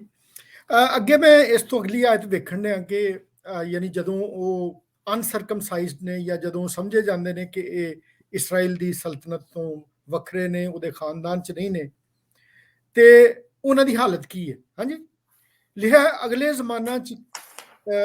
ਜ਼ਮਾਨੇ ਵਿੱਚ ਮਸੀਹ ਤੋਂ ਵੱਖਰੇ ਤੇ ਇਸਰਾਇਲ ਦੀ ਬਾਦਸ਼ਾਹੀ ਵਿੱਚੋਂ ਖਾਰਿਜ, ਇਹਨਾਂ ਦੇ ਵਾਅਦੇ ਵਾਲੇ ਅਹਿਦਾਂ ਤੋਂ ਨਾਵਾਕਫ, ਨਾਉਮੀਦ ਤੇ ਦੁਨੀਆ ਵਿੱਚ ਖੁਦਾ ਤੋਂ ਦੁਰਾਡੇ ਸਨ, ਖੁਦਾ ਤੋਂ ਦੂਰ ਸੋ ਯਾਨੀ ਜਦੋਂ ਇੱਕ ਸ਼ਖਸ ਜਿਹੜਾ ਉਹ ਖੁਦਾਵੰਦ ਦੇ ਨਾਲ ਜਾਂ ਖੁਦਾਵੰਦ ਯਿਸੂ ਨਾਲ ਉਹਦੀ ਰਫਾਕਤ ਨਹੀਂ ਹੈ ਜਾਂ ਉਹ ਨਹੀਂ ਹੈ, ਤੇ ਕਿਹੜੇ ਪ੍ਰਿਵਿਲੇਜ ਨੇ, ਯਾਨੀ ਕਿਹੜੀਆਂ ਗੱਲਾਂ ਨੇ ਜਿਹੜੀਆਂ ਉਹ ਉਹਦੇ ਨਾਲ ਨਹੀਂ ਨੇ। ਠੀਕ ਹੈ, ਪਹਿਲੀ ਗੱਲ ਕਿ ਮਸੀਹ ਤੋਂ ਵੱਖਰੇ ਨੇ। ਵੱਖਰੇ ਤੋਂ ਮੁਰਾਦ ਮੈਂ ਨਹੀਂ ਸਮਝਦਾ ਕਿ ਯਾਨੀ ਉਹਨਾਂ ਦੀ ਕੋਈ ਲੜਾਈ ਹੋਈ ਹੈ ਜਾਂ ਕੋਈ ਐਸੀ ਗੱਲ ਹੈ, ਬਲਕਿ ਇਹ ਵੇ ਕਿ ਉਹ ਅਸਲ 'ਚ ਮਸੀਹਾ ਨੂੰ ਜਾਂ ਜਿਹੜਾ ਮਿਸਾਇਆ ਸੀ ਉਹਨੂੰ ਜਾਣਦੇ ਹੀ ਨਹੀਂ ਸਨ ਕਿ ਉਹ ਆਉਣ ਵਾਲਾ ਹੈ। ਕੀ ਗੱਲ? ਔਰ ਇਸ ਲਈ ਜਦੋਂ ਉਹ ਉਹਨੂੰ ਜਾਣਦੇ ਹੀ ਨਹੀਂ ਕਿ ਕੋਈ ਮਸੀਹਾ ਜਿਹੜਾ ਆਉਣ ਵਾਲਾ ਹੈ, ਤੇ ਉਹਨਾਂ ਕੋਲ ਉਮੀਦ ਵੀ ਨਹੀਂ ਹੋ ਸਕਦੀ। ਠੀਕ ਹੈ, ਖੁਦਾ ਦੇ ਨੇੜੇ ਵੀ ਨਹੀਂ ਹੋ ਸਕਦੇ। ਉਹ ਜਿਹੜੇ ਖੁਦਾ ਨੇ ਅਹਿਦ ਕੀਤੇ ਨੇ ਜਾਂ ਜਿਹੜੇ ਵਾਅਦੇ ਉਹਨੇ ਕੀਤੇ ਨੇ ਉਹਨਾਂ ਤੋਂ ਵੀ ਨਹੀਂ ਵਾਕਿਫ ਹੋ ਸਕਦੇ। ਕੀ ਗੱਲ? ਸੋ ਜਿਹੜੀ ਗੱਲ ਕਰਨਾ ਮੈਂ ਚਾਹ ਰਿਹਾ ਉਹ ਇਹ ਵੇ ਕਿ ਜਦੋਂ ਅਸੀਂ ਖੁਦਾਵੰਦ ਯਿਸੂ ਮਸੀਹ ਨੂੰ ਜਾਣਦੇ ਨਹੀਂ ਆ, ਤੇ ਪਹਿਲੀ ਗੱਲ ਤੇ ਇਹ ਕਿ ਉਹਦੇ ਤੋਂ ਅਸੀਂ ਵੱਖਰੇ ਅਲੱਗਾ ਵਾਂ, ਸਾਨੂੰ ਪਤਾ ਹੀ ਨਹੀਂ ਉਹਦਾ। ਦੂਜੀ ਗੱਲ ਇਹ ਕਿ ਜਿਹੜੇ ਉਹਨੇ ਵਾਅਦੇ ਕੀਤੇ ਨੇ ਜਾਂ ਜਿਹੜੇ ਉਹਨੇ ਸਾਡੇ ਨਾਲ ਅਹਿਦ ਬੰਨੇ ਨੇ ਉਹਨਾਂ ਤੋਂ ਵੀ ਅਸੀਂ ਵਾਕਿਫ ਨਹੀਂ ਆ, ਖੁਦਾ ਤੋਂ ਵੀ ਦੂਰ ਆ ਤੇ ਨਾ ਉਮੀਦ ਆ। ਔਰ ਦੂਜੀ ਗੱਲ ਕਿ ਅਸੀਂ ਕਿਹਨੂੰ ਕਹਿੰਦੇ ਨੇ ਕਿ ਉਹਦੇ ਘਰਾਣੇ ਇਸਰਾਇਲ ਦੀ ਬਾਦਸ਼ਾਹੀ ਵਿੱਚੋਂ ਵੀ ਖਾਰਜ ਕੀਤੇ ਗਏ। ਠੀਕ ਹੈ, ਲੇਕਿਨ ਜਦੋਂ ਅਸੀਂ ਉਹਨੂੰ ਕਬੂਲ ਕਰ ਲੈਂਦੇ ਹਾਂ, ਉਹਨੂੰ ਪਹਿਨ ਲੈਂਦੇ ਹਾਂ, ਜਾਂ ਉਹ ਸਾਡੀ ਜ਼ਿੰਦਗੀ 'ਚ ਆ ਜਾਂਦਾ, ਉਹਨੂੰ ਅਸੀਂ ਕਬੂਲ ਕਰ ਲੈਂਦੇ ਹਾਂ, ਤੇ ਇਹ ਸਾਰੇ ਪ੍ਰਿਵਿਲੇਜ ਜਿਹੜੇ ਨੇ ਉਹ ਸਾਡੇ ਨੇ। ਤੇ ਇਹਦੀ ਸਭ ਤੋਂ ਵੱਡੀ ਕਿਹਨੂੰ ਕਹਿੰਦੇ ਨੇ ਕਿ ਜਿਹੜੀ ਵਜ੍ਹਾ ਹੈ ਉਹ ਖੁਦਾਵੰਦ ਯਿਸੂ ਮਸੀਹ ਦਾ ਖੂਨ ਹੈ। ਅੱਗੇ ਅਸੀਂ ਚੱਲ ਕੇ ਗੱਲ ਕਰਾਂਗੇ। ਹਾਂਜੀ ਡਾਕਟਰ ਸਾਹਿਬ, ਇਹ ਜਿਹੜੀ ਨਾਉਮੀਦੀ ਵਾਲੀ ਗੱਲ ਹੈ, ਕੋਈ ਇਹਦੇ ਬਾਰੇ 'ਚ ਤੁਹਾਡੇ ਖਿਆਲ ਹੋਏ ਕਿ ਕਿਸ ਤਰ੍ਹਾਂ ਅਸੀਂ ਨਾ ਉਮੀਦ ਹੋ ਜਾਂਦੇ ਹਾਂ ਜਾਂ ਸਾਡੇ ਕੋਲ ਉਮੀਦ ਨਹੀਂ ਰਹਿੰਦੀ? ਹਾਂਜੀ, ਇਹ ਜਿਹੜੀ Jesus Christ the as a Christian ਜਿਹੜੀ ਸਾਡੀ ਸਭ ਤੋਂ ਵੱਡੀ ਉਮੀਦ ਹੈ, ਜਿਹੜੀ ਉਹ ਇਹੀ ਹੈ ਕਿ he is going to give us everlasting life, ਜਿਹਦਾ ਪ੍ਰੋਮਿਸ ਕਿਸੇ ਨੇ ਨਹੀਂ ਕੀਤਾ। ਠੀਕ ਹੈ, ਹਰ ਨਬੀ ਜੋ ਵੀ ਕੋਈ ਆਇਆ ਜਾਂ ਜੋ ਵੀ ਕੋਈ ਹੁਣ ਤੱਕ ਜਿਹਨੂੰ ਨਬੀ ਮੰਨਦੇ ਨੇ ਜਾਂ ਜਿਹਨੂੰ ਨਬੀ ਕਿਹਾ ਜਾਏ ਜਾਂ ਜਿਹਨੂੰ ਅਸੀਂ ਕਹੀਂ ਕਿ ਖੁਦਾ ਦਾ ਬੰਦਾ ਹੈ, ਜੋ ਜਿੰਨੇ ਵੀ ਆਏ ਹੁਣ ਤੱਕ, ਕਿਸੇ ਨੇ ਵੀ ਉਸ ਜੀਸਸ ਫਸਟ ਐਂਡ ਲਾਸਟ ਜਿਹੜਾ ਇਹ ਕਹਿੰਦਾ, ਜਿਹਨੇ ਸਾਨੂੰ ਇਸ ਗੱਲ ਦਾ ਉਮੀਦ ਹੀ ਨਹੀਂ, ਇਹ ਪੂਰਾ ਯਕੀਨ ਹੈ ਸਾਨੂੰ ਇਸ ਗੱਲ ਦਾ ਕਿ ਹੂੰ। ਵੀ ਹੈਵ ਐਵਰਲਾਸਟਿੰਗ ਲਾਈਫ, ਇੱਕ ਜੀ ਜ਼ਿੰਦਗੀ ਜਿਹੜੀ ਕਿ ਹਮੇਸ਼ਾ ਦੀ ਜ਼ਿੰਦਗੀ ਸਾਨੂੰ ਜਿਹੜੀ ਖੁਦਾ ਦੇ ਜੀਸਸ ਕ੍ਰਾਈਸਟ ਦੇ ਥਰੂ ਸਾਨੂੰ ਮਿਲਣੀ ਹੈ। ਤੋ ਇਹ ਜਿਹੜੀ ਸਭ ਤੋਂ ਵੱਡੀ ਜਿਹੜੀ ਗੱਲ ਹੈ ਕਿ ਉਮੀਦ, ਇਸ ਉਮੀਦ ਤੇ ਜ਼ਿੰਦਾ ਰਹਿਣਾ, ਹੂੰ ਰਾਈਟ, ਇਹ ਉਮੀਦ, ਇਹ ਹੋਪ ਜਿਹੜੀ ਹੈ ਕਿਸੇ ਕੋ ਨਹੀਂ ਹੈ। ਜੀ ਜੀ ਜਿਹੜਾ ਜੀਸਸ ਨੂੰ ਨਹੀਂ ਜਾਣਦਾ, ਜਿਹੜਾ ਜੀਸਸ ਨੂੰ ਨਹੀਂ ਫੋਲੋ ਕਰਦਾ, ਉਹਦੇ ਕੋਲ ਇਹ ਉਮੀਦ ਹੈ ਹੀ ਨਹੀਂ। ਉਹਨਾਂ ਨੂੰ ਇਸ ਉਮੀਦ ਦੇ ਬਾਰੇ ਪਤਾ ਹੀ ਨਹੀਂ ਕਿ ਹਮੇਸ਼ਾ ਦੀ ਜ਼ਿੰਦਗੀ ਵੀ ਕੋਈ ਚੀਜ਼ ਹੈ। ਇੰਤਜ਼ਾਰ ਕਰਦੇ ਦੇਖੇ ਬਾਈਬਲ ਦੇ ਹਿਸਾਬ ਦੇ ਨਾਲ ਇਹ there is incarnation but there is no reincarnation. Incarnation hai. Jesus ji. Christ is incarnation of God himself, but there is no reincarnation. दोबारा नहीं किसी ने जन्म लेना। साडी एहो जिंदगी है, यही जिंदगी, जिस्मानी जिंदगी यही है। इस जिस्म दे खत्म होने तो बाद साडी रूहानी जिंदगी है, वो हमेशा दी जिंदगी सानू खुदा ने, जीसस ने सानू बख्श दिती है। और there is a ਆਪਾਂ ਰੈਵਲੇਸ਼ਨ ਪੂਰਾ ਹੈ ਉਹਦੇ ਉੱਤੇ ਕਿ how what is going to happen with us, ਅਸੀਂ ਕਿੱਦਾਂ ਦੀ ਜ਼ਿੰਦਗੀ ਜੀਣੀ ਹੈ। ਤੇ ਉਹ ਜਿਹੜੀ ਹੋਪ ਹੈ, ਉਹ ਜਿਹੜੀ ਉਮੀਦ ਹੈ, ਉਹ ਬਹੁਤ ਵੱਡੀ ਉਮੀਦ ਹੈ। ਸਹੀ, ਠੀਕ ਹੈ। And I think as a Christian we should be very proud ਵੀ ਹੋਣਾ ਚਾਹੀਦਾ, ਲੇਕਿਨ ਪ੍ਰਾਊਡ ਉਸ ਸਾਇੰਸ ਨਾਲ ਨਹੀਂ, ਪ੍ਰਾਊਡ ਨਹੀਂ ਹੋਣਾ ਚਾਹੀਦਾ। ਵੀ ਸ਼ੁੱਡ ਗਰਵ ਕਰਨਾ ਚਾਹੀਦਾ, we should be proud of it ਕਿ that we are we have that relationship word. If we have that relationship with Jesus, that then we have an everlasting life. ਹਾਂਜੀ, ਮੈਂ doctor ਸਾਹਿਬ ਬਹੁਤ ਸ਼ੁਕਰੀਆ। ਮੈਂ ਸੋਚ ਰਿਹਾ ਸਾਂ ਕਿ ਜਦੋਂ ਅਸੀਂ ਜੁਦਾਈ ਦੀ ਗੱਲ ਕਰਦੇ ਹਾਂ, ਠੀਕ ਹੈ, ਕਿ ਅਸੀਂ ਖੁਦਾ ਤੋਂ ਜੁਦਾ ਹਾਂ, ਅਸੀਂ ਉਹਦੇ ਵਾਅਦਿਆਂ ਤੋਂ ਜੁਦਾ ਹਾਂ, ਅਸੀਂ ਉਹਦੇ ਖਾਨਦਾਨ ਚੋਂ ਜੁਦਾ ਹਾਂ। ਔਰ ਮੇਰੇ ਜ਼ਿਹਨ 'ਚ ਆ ਰਿਹਾ ਸੀ ਕਿ ਜਦੋਂ ਖੁਦਾ ਨੇ ਇਹ ਸਾਰਾ ਕੁਝ ਬਣਾਇਆ, ਆਦਮ ਤੇ ਹਵਾ ਨੂੰ ਵੀ ਬਣਾਇਆ, ਤੇ ਉਹਨੇ ਇੱਕ ਗੱਲ, ਇੱਕ ਹੁਕਮ ਦਿੱਤਾ। ਅਸੀਂ ਬੜੀ ਪਿੱਛੇ ਜਾ ਰਹੇ ਹਾਂ ਪੈਦਾਇਸ਼ ਦੀ ਕਿਤਾਬ ਜੀ ਜੀ। ਤੇ ਉਹਨੇ ਕਿਹਾ ਕਿ ਸਾਰੇ ਦਰਖਤਾਂ ਦਾ ਫਲ ਖਾ ਸਕਦੇ ਹੋ, ਲੇਕਿਨ ਆ ਜਿਹੜਾ ਵਿੱਚ ਦਰਖਤ ਹੈ ਨਾ, ਇਹਦਾ ਫਲ ਨਹੀਂ ਖਾਣਾ, ਇਹਦਾ ਫਲ ਨਹੀਂ ਖਾਣਾ। ਔਰ ਅੱਗੇ ਲਿਖਿਆ ਹੈ, ਦੱਸਿਆ ਉਹਨਾਂ ਨੂੰ ਕਿ ਜੇ ਤੁਸੀਂ ਜਿੱਦਣ ਖਾ ਲਿਆ ਉਦਣ ਤੁਸੀਂ ਮਰ ਗਏ। ਠੀਕ ਹੈ, ਤੁਹਾਡੀ ਮੌਤ ਵਾਕਿਆ ਹੋਈ। ਔਰ ਮੈਂ ਵੇਖ ਰਿਹਾ ਸਾਂ ਕਿ ਜਦੋਂ ਅਸੀਂ ਸਾਰੇ ਖੁਦਾ ਦੇ ਨਾਲ ਸਾਂ ਜਾਂ ਉਹਦੇ ਫਰਮਾਨਬਰਦਾਰ ਸਾਂ, ਉਦੋਂ ਅਸੀਂ ਜੁਦਾ ਨਹੀਂ ਸਾਂ ਉਹਦੇ ਤੋਂ। ਅਸਲ 'ਚ ਮਰਨਾ ਜਿਹੜਾ ਇਹ ਜੁਦਾਈ ਹੈ। ਮੈਂ ਪੜ੍ਹ ਰਿਹਾ ਸੀ ਇਹਦੇ ਬਾਰੇ 'ਚ ਕਿ ਇੱਕ ਜਿਸਮਾਨੀ ਮੌਤ ਹੁੰਦੀ ਹੈ, ਇੱਕ ਰੂਹਾਨੀ ਮੌਤ ਹੁੰਦੀ ਹੈ। ਜਿਸਮਾਨੀ ਜ਼ਿੰਦਗੀ ਹੈ ਤੇ ਜਿਸਮਾਨੀ, ਹਾਂਜੀ, ਜਿਸਮਾਨੀ ਜ਼ਿੰਦਗੀ ਤੇ ਰੂਹਾਨੀ ਜ਼ਿੰਦਗੀ। ਜਿਸਮਾਨੀ ਮੌਤ ਕੀ ਹੁੰਦਾ ਹੈ ਕਿ ਜਿਹੜੀ ਰੂਹ ਹੈ ਉਹ ਜਿਸਮ ਤੋਂ ਜੁਦਾ ਹੋ ਜਾਂਦੀ ਹੈ, ਤੇ ਜਿਸਮਾਨੀ ਮੌਤ ਹੋ ਗਈ। ਤੇ ਰੂਹਾਨੀ ਮੌਤ ਇਹ ਵੇ ਕਿ ਜਦੋਂ ਖੁਦਾ ਤੋਂ ਅਸੀਂ ਜੁਦਾ ਹੋ ਜਾਂਦੇ ਹਾਂ, ਉਦੋਂ ਰੂਹਾਨੀ ਮੌਤ ਹੋ ਜਾਂਦੀ। ਠੀਕ ਹੈ। ਔਰ ਮੈਂ ਸਮਝਦਾ ਕਿ ਜਦੋਂ ਇਹ ਰੂਹਾਨੀ ਮੌਤ ਹੁੰਦੀ ਹੈ, ਉਦੋਂ ਜਿਹੜੇ ਇਹ ਸਾਰੇ ਵਾਅਦੇ ਸਾਡੇ ਨਾਲ ਕੀਤੇ ਗਏ ਨੇ, ਉਹਨਾਂ ਤੋਂ ਅਸੀਂ ਵੱਖਰੇ ਹੋ ਜਾਂਦੇ। ਯਾਨੀ ਉਹਨਾਂ ਤੋਂ ਉਹ ਸਾਡੇ ਲਈ ਕੋਈ ਹੈਸੀਅਤ ਹੀ ਨਹੀਂ ਰੱਖਦੇ, ਕਿਉਂਕਿ ਸਾਡੀ ਰੂਹਾਨੀ ਮੌਤ ਹੋ ਚੁੱਕੀ ਹੈ। ਮੈਣਾ ਹੀ ਨਹੀਂ ਰੱਖਦੇ ਸਾਡੇ। ਹਾਂਜੀ ਬ੍ਰਦਰ ਜੀ, ਇਹ ਜਿਹੜੀ ਰੂਹਾਨੀ ਮੌਤ ਹੁੰਦੀ ਹੈ, ਜਾਂ ਜਦੋਂ ਅਸੀਂ ਖੁਦਾ ਤੋਂ ਜੁਦਾ ਹੁੰਦੇ ਹਾਂ, ਕਿਹੜੀਆਂ ਚੀਜ਼ਾਂ ਨੇ ਜਿਹੜੀਆਂ ਸਾਨੂੰ ਵਾਪਸ ਉਹਦੇ ਵੱਲ ਲਿਆ ਸਕਦੀਆਂ ਨੇ?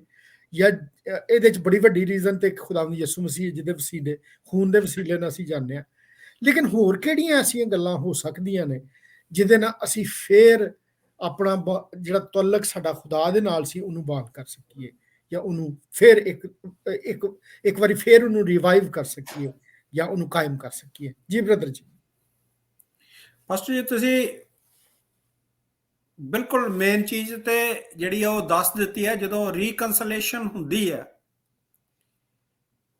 ਉਹਦੇ ਵਿੱਚ ਪਹਿਲੀ ਗੱਲ ਤੇ ਜਿਹੜਾ ਮੇਨ ਮੀਡੀਏਟਰ ਹੈ ਉਹ ਪ੍ਰਭੂ ਯਿਸੂ ਮਸੀਹ ਹੈ।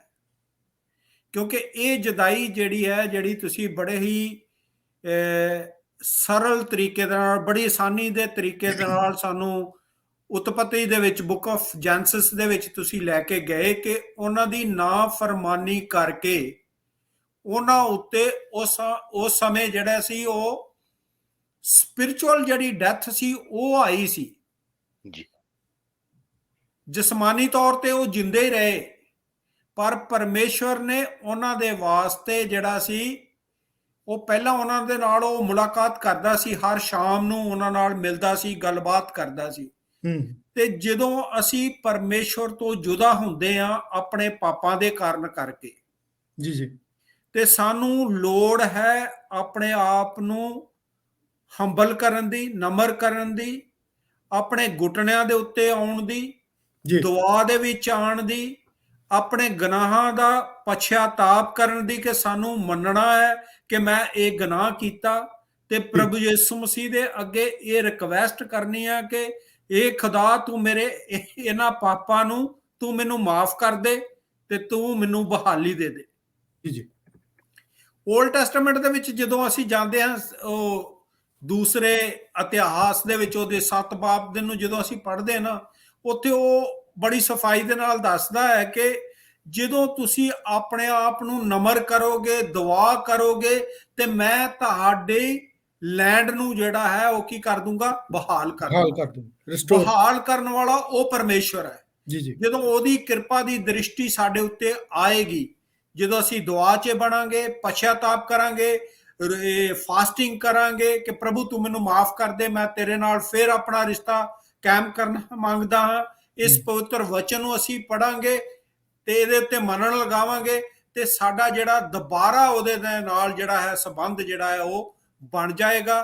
ਤੇ ਜਿੱਦਾਂ ਡਾਕਟਰ ਸਾਹਿਬ ਨੇ ਦੱਸਿਆ ਸੀ ਕਿ ਸਾਨੂੰ ਇੱਕ ਮਸੀਹ ਦੇ ਵਿੱਚ ਹੁੰਦਿਆਂ ਬਲੈਸਡ ਹੋਪ ਹੈ ਕਿ ਅਸੀਂ ਆਪਣੇ ਇਸ ਦੁਨਿਆਵੀ ਜੀਵਨ ਨੂੰ ਜਦੋਂ ਛੱਡਾਂਗੇ, ਇਸ ਜਿਸਮ ਨੂੰ ਜਦੋਂ ਅਸੀਂ ਛੱਡਾਂਗੇ, ਤੇ ਅਸੀਂ ਇੱਕ ਇੰਟਰਨਲ ਲਾਈਫ ਦੇ ਵਿੱਚ ਜਿਹੜਾ ਹੈ ਉਹ ਪ੍ਰਵੇਸ਼ ਹੋਵਾਂਗੇ। ਉਹ ਇੰਟਰਨਲ ਲਾਈਫ ਸਾਨੂੰ ਸਿਰਫ ਤੇ ਸਿਰਫ ਉਹ ਪ੍ਰਭੂ ਯਿਸੂ ਮਸੀਹ ਜਿਹੜਾ ਹੈ ਉਹ ਸਾਨੂੰ ਇੱਕ ਜਿੰਦੀ ਉਮੀਦ ਜਿਹੜੀ ਹੈ ਉਹ ਸਾਨੂੰ ਮਸੀਹ ਦੇ ਵਿੱਚ ਜਿਹੜਾ ਹੈ ਉਹ ਦਿੰਦਾ ਹੈ। ਬਿਲਕੁਲ ਬਿਲਕੁਲ, ਬਹੁਤ ਅੱਛਾ ਜੀ, ਬਹੁਤ ਸ਼ੁਕਰੀਆ। ਮੇਰੇ ਜ਼ਿਹਨ 'ਚ ਆਉਣ ਦੀ ਸੀ ਗੱਲ ਹੁਣੇ ਡਾਕਟਰ ਸਾਹਿਬ ਕਿ ਜਦੋਂ ਅਸੀਂ ਪ੍ਰੋਟੀਗਲ ਸਨ, ਜਾਂ ਜਿਹਨੂੰ ਉਰਦੂ 'ਚ ਤੇ ਮੁਸਰਫ ਬੇਟਾ ਕਹਿੰਦੇ ਨੇ, ਤੇ ਮੁਸਰਫ ਤੋਂ ਮੁਰਾਦ ਹੈ ਕਿ ਬਹੁਤ ਜ਼ਿਆਦਾ ਉਹਨੇ ਖਰਚ ਕਰਨ ਵਾਲਾ, ਜਾਂ ਬਹੁਤ ਜ਼ਿਆਦਾ ਜਿਹਨੇ ਆਪਣਾ ਸਾਰਾ ਕੁਝ ਉਡਾ ਦਿੱਤਾ। ਤੇ ਬੜੀ ਅੱਛੀ ਕਹਾਣੀ, ਮੈਂ ਅਕਸਰ ਯਾਨੀ ਇਹਦੇ ਤੇ ਗੌਰ ਕਰਨਾ, ਤੇ ਉਹਦੇ 'ਚ ਪਤਾ ਚੱਲਦਾ ਹੈ ਕਿ ਜਿਹੜਾ ਸ਼ਖਸ ਖੁਦਾ ਤੋਂ ਜਾਂ ਆਪਣੇ ਬਾਪ ਤੋਂ ਦੂਰ ਹੋ ਗਿਆ, ਠੀਕ ਹੈ, ਉਹਦੀ ਇੱਕ ਤੇ ਹਾਲਤ ਖਰਾਬ ਹੋ ਜਾਂਦੀ। ਦੇਖਦੇ ਅਸੀਂ, ਹਾਂਜੀ, ਕੀ ਕੀਤਾ ਉਹਨੇ, ਸਾਰਾ ਕੁਝ ਲਿਆ ਉਜਾੜ ਕੇ, ਤੇ ਫਿਰ ਸੂਰ ਚਰਾਉਣ ਲੱਗ ਪਿਆ, ਤੇ ਖਾਣਾ ਵੀ ਨਹੀਂ ਸੀ ਲੱਭਦਾ, ਉਹੀ ਫਲੀਆਂ ਖਾਂਦਾ ਸੀ ਜਿਹੜਾ ਸੂਰ ਖਾਂਦੇ ਸਨ, ਠੀਕ ਹੈ। ਲੇਕਿਨ ਇੱਕ ਦਿਨ ਉਹਨੂੰ ਯਾਦ ਆਇਆ ਵੀ ਮੇਰੇ ਬਾਪ ਦੇ ਘਰ 'ਚ ਬੜੇ ਨੌਕਰ ਨੇ ਜਿਨ੍ਹਾਂ ਨੂੰ ਬੜੀ ਰੋਟੀ ਮਿਲਦੀ ਹੈ ਆਰਾਮ ਨਾਲ, ਤੇ ਉਹਨੇ ਫੈਸਲਾ ਲਿਆ ਕਿ ਮੈਂ ਉੱਠ ਕੇ ਜਾਵਾਂਗਾ ਆਪਣੇ ਬਾਪ ਕੋਲ ਤੇ ਉਹਨੂੰ ਕਹਾਂਗਾ ਕਿ ਮੈਨੂੰ ਨੌਕਰਾਂ ਜਿਹਾ ਰੱਖ ਲੈ। ਲੇਕਿਨ ਬਾਪ ਨੇ ਨੌਕਰ ਨਹੀਂ ਰੱਖਿਆ। ਸੋ ਮੇਰੇ ਅਜ਼ੀਜ਼ੋ, ਅਸੀਂ ਬ੍ਰੇਕ ਦੇ ਬਾਅਦ ਮਜ਼ੀਦ ਇਹਦੇ ਤੇ ਗੱਲ ਕਰਾਂਗੇ, ਲੇਕਿਨ ਗੱਲ ਇਹ ਵੇ ਕਿ ਸਾਨੂੰ ਯਾਦ ਕਰਨ ਦੀ ਜ਼ਰੂਰਤ ਹੈ ਕਿ ਜਦੋਂ ਜੇ ਅਸੀਂ ਖੁਦਾ ਤੋਂ ਹੁਣ ਜੁਦਾ ਹਾਂ ਜਾਂ ਉਹਦੇ ਤੋਂ ਦੂਰ ਹੋਏ ਹਾਂ, ਤੇ ਸਾਨੂੰ ਆਪਣੇ ਜ਼ਿਹਨ 'ਚ ਇਹ ਗੱਲ ਯਾਦ ਕਰਨ ਦੀ ਜ਼ਰੂਰਤ ਹੈ ਕਿ ਜਦੋਂ ਸਾਡੇ ਤੁਅੱਲਕ ਜਿਹੜੇ ਨੇ ਉਹਦੇ ਨਾਲ ਦਰੁਸਤ ਸਨ, ਸਹੀ ਸਨ, ਉਦੋਂ ਅਸੀਂ ਕੀ ਸਾਂ। ਅੱਜ ਜਦੋਂ ਅਸੀਂ ਉਹਦੇ ਨਾਲ ਵੱਖਰੇ ਹੋ ਗਏ ਹਾਂ, ਅੱਜ ਜਦੋਂ ਉਹਦੇ ਤੋਂ ਅਲੱਗਾ ਹੋ ਗਏ ਹਾਂ, ਤੇ ਅੱਜ ਸਾਡੀ ਹਾਲਤ ਕੀ ਹੈ। ਇਹਨੂੰ ਬੜਾ ਜ਼ਰੂਰੀ ਹੈ ਕਿ ਅਸੀਂ ਵੇਖੀਏ ਕਿ ਸਾਡੀ ਜ਼ਿੰਦਗੀ 'ਚ ਉਦੋਂ ਕੀ ਸੀ ਫਰਕ ਤੇ ਹੁਣ ਕੀ ਫਰਕ ਆ ਗਿਆ। ਔਰ ਜੇ ਅਸੀਂ ਇਹਨੂੰ ਆਪਣੀ ਸੈਲਫ ਅਸੈਸਮੈਂਟ ਕਰਕੇ ਅਗਰ ਅਸੀਂ ਇਹਨੂੰ ਵੇਖ ਸਕੀਏ, ਤੇ ਮੈਂ ਸਮਝਦਾ ਕਿ ਸਾਡੇ ਕੋਲ ਬਹੁਤ ਜ਼ਿਆਦਾ ਚਾਂਸਸ ਨੇ ਕਿ ਅਸੀਂ ਫਿਰ ਖੁਦਾ ਦੇ ਵਾਸਤੇ ਵਾਪਸ ਲੌਟ ਆਈਏ। ਔਰ ਉਹ ਚਾਹੁੰਦਾ ਵੀ ਇਹੀ ਹੈ ਕਿ ਮੇਰਾ ਬੰਦਾ ਜਿਹੜਾ ਮੇਰੇ ਤੋਂ ਦੂਰ ਹੋਇਆ, ਮੇਰਾ ਬੇਟਾ ਜਾਂ ਬੇਟੀ, ਉਹ ਫਿਰ ਮੇਰੇ ਕੋਲ ਆ ਜਾਏ। ਔਰ ਉਹ ਰੋਜ਼ ਇੰਤਜ਼ਾਰ ਕਰਦਾ ਕਿ ਇਹ ਕਿਹਨੂੰ ਕਹਿੰਦੇ ਨੇ ਕਿ ਉਹ ਵਾਪਸ ਲੌਟ ਕੇ ਆਏ। ਸੋ ਆਈਏ ਅਸੀਂ ਇੱਕ ਬ੍ਰੇਕ ਲੈਂਦੇ ਹਾਂ ਛੋਟੀ ਜੀ, ਔਰ ਉਹਦੇ ਬਾਅਦ ਫਿਰ ਅਸੀਂ ਤੁਹਾਡੀ ਖਿਦਮਤ 'ਚ ਹਾਜ਼ਰ ਹੁੰਦੇ ਹਾਂ। ਬਹੁਤ ਸ਼ੁਕਰੀਆ। Thank you. Dear Trinity Channel and ABN viewers, we are excited to announce Trinity Channel's first marathon of 2022. The Prosperity Gospel Marathon will be premiering Monday, April 4th through Friday, April 8th, every day from 8 p.m. to 9:30 p.m. Eastern Standard Time. We are looking forward to having you join us for the whole marathon, Monday through Friday. so that we can learn together the Word of God and be aware of false gospels, thus sharing the true gospel of our Lord Jesus Christ around the globe.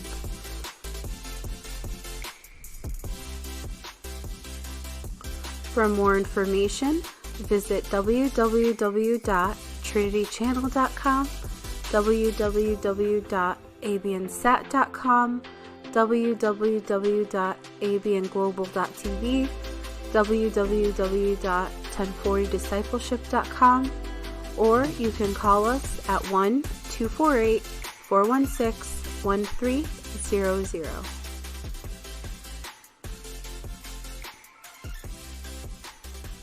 May God bless you richly.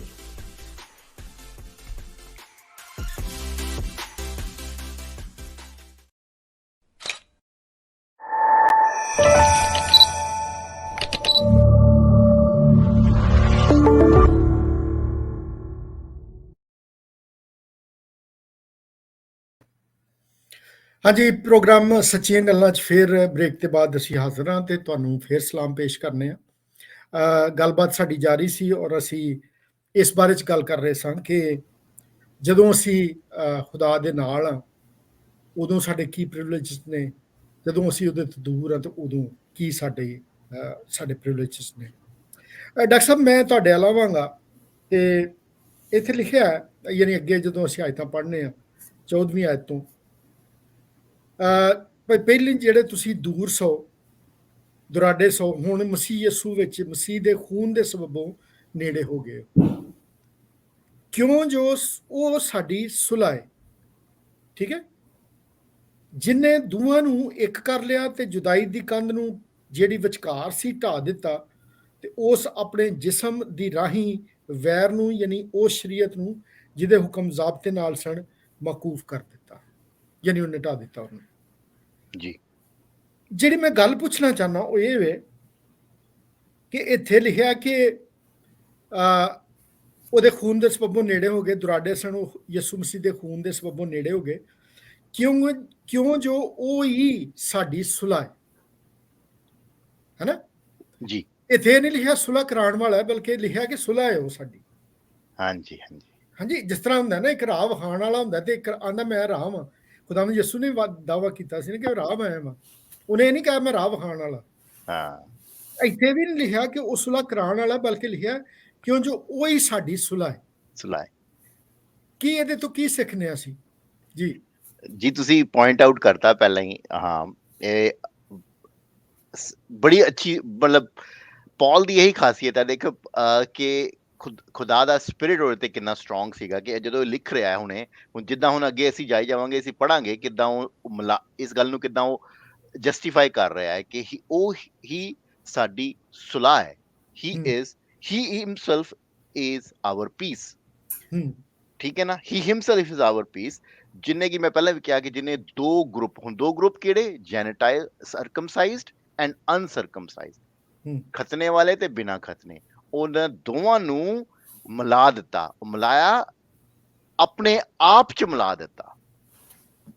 ਅਸੀਂ ਅੱਗੇ ਹੀ ਪੜਾਂਗੇ, building ਦੀ ਗੱਲ ਕਰੇਗਾ ਉਹ, temple ਦੀ ਗੱਲ ਕਰੇਗਾ ਪੌਲ, ਕਿ ਉਹਨੇ ਆਪਸ ਚ ਮਿਲਾ ਦਿੱਤਾ।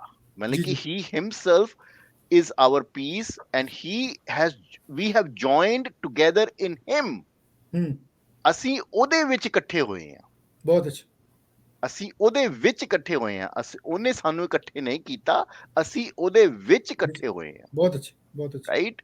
ਸੋ ਇਹੀ ਗੱਲ ਉਹਨਾਂ ਅੱਗੇ ਵੀ ਉਹਨੇ ਸਮਝਾਣੀ ਹੈ ਸਾਨੂੰ ਕਿ ਉਹ ਬਿਲਡਿੰਗ ਜਿਹੜੀ ਹੈ ਉਹ ਬਿਲਡਿੰਗ ਨਹੀਂ ਬਣਾ ਰਿਹਾ, ਉਹ ਅਸੀਂ ਸਾਡੇ ਨਾਲ ਉਹ ਬਿਲਡਿੰਗ ਬਣ ਰਹੀ ਹੈ। ਹਾਂਜੀ, ਉਹ ਟੈਂਪਲ, ਹਾਂਜੀ, ਉਹ ਟੈਂਪਲ ਜਿਹੜਾ ਹੈ ਉਹ ਨਾਲ ਬਣ ਰਿਹਾ ਹੈ। ਪੌਲ ਦੀ ਬੜੀ ਜ਼ਬਰਦਸਤ ਗੱਲਬਾਤ ਹੈ ਕਿ when he starts writing, ਔਰ ਖੁਦਾ ਦਾ ਉਹ ਤੇ ਬਹੁਤ ਕਹਾਂਗਾ ਬਲੈਸਿੰਗ ਰਹੀ ਹੈ ਥਰੂ ਆਊਟ ਦੈਟ, ਤਾਂ ਹੁਣ ਤੱਕ ਅਸੀਂ ਸਾਡੇ ਰਾਈਟ। ਸੋ ਕਿੰਨੇ ਅੱਛੇ ਤਰੀਕੇ ਨਾਲ ਉਹ ਸਮਝਾ ਰਿਹਾ ਹੈ ਕਿ he himself is peace and we are in him joined together। ਬਹੁਤ ਅੱਛਾ, ਬਹੁਤ ਅੱਛਾ, ਥੈਂਕ ਯੂ ਡਾਕਟਰ ਸਾਹਿਬ, ਬਹੁਤ ਸ਼ੁਕਰੀਆ। ਵਾਕਈ ਬੜੀ ਗੱਲ ਯਾਨੀ ਸਮਝਣ ਵਾਲੀ ਹੈ ਕਿ ਯਾਨੀ ਉਹ ਸੁਲ੍ਹਾ ਨਹੀਂ ਕਰਾਉਣ ਡਿਆ, ਬਲਕਿ ਉਹ ਆਪ ਹੀ ਸੁਲ੍ਹਾ ਹੈ। ਹਾਂਜੀ, ਔਰ ਜਦੋਂ ਉਹ ਸਾਡੇ ਨਾਲ ਹੈ ਤੇ ਫਿਰ ਅਸੀਂ ਉਸ ਸੁਲ੍ਹਾ ਦੇ ਬੰਦ 'ਚ ਬਣ ਜਾਏ। ਅੱਗੇ ਅਸੀਂ ਗੱਲ ਕਰਾਂਗੇ ਇਹਦੇ ਤੇ ਹਾਂਜੀ ਬ੍ਰਦਰ ਜੀ, ਮੈਂ ਤੁਹਾਡੇ ਕੋਲ ਪੁੱਛਾਂਗਾ ਤੇ ਇੱਥੇ ਅੱਗੇ ਚੱਲ ਕੇ ਹੁੰਦਾ ਕਿ ਯਾਨੀ ਮਕੂਫ ਕਰ ਦਿੱਤਾ ਹੁਕਮ ਜ਼ਾਬਤਿਆਂ ਨਾਲ, ਤਾਂ ਜੋ ਆਪਣੇ ਵਿੱਚ ਦੋਵਾਂ ਨੂੰ ਇੱਕ ਕਰਕੇ ਨਵਾਂ ਇਨਸਾਨ ਪੈਦਾ ਕਰਕੇ ਸੁਲ੍ਹਾ ਕਰਾ ਦੇ, ਤੇ ਸਲੀਬ ਉੱਤੇ ਵੈਰ ਨੂੰ ਮਿਟਾ ਕੇ ਉਹਦੇ ਸਬਬੋਂ ਦੋਹਾਂ ਨੂੰ ਇੱਕ ਤਨ ਬਣਾ ਕੇ ਖੁਦਾ ਦੇ ਨਾਲ ਮਿਲਾਏ।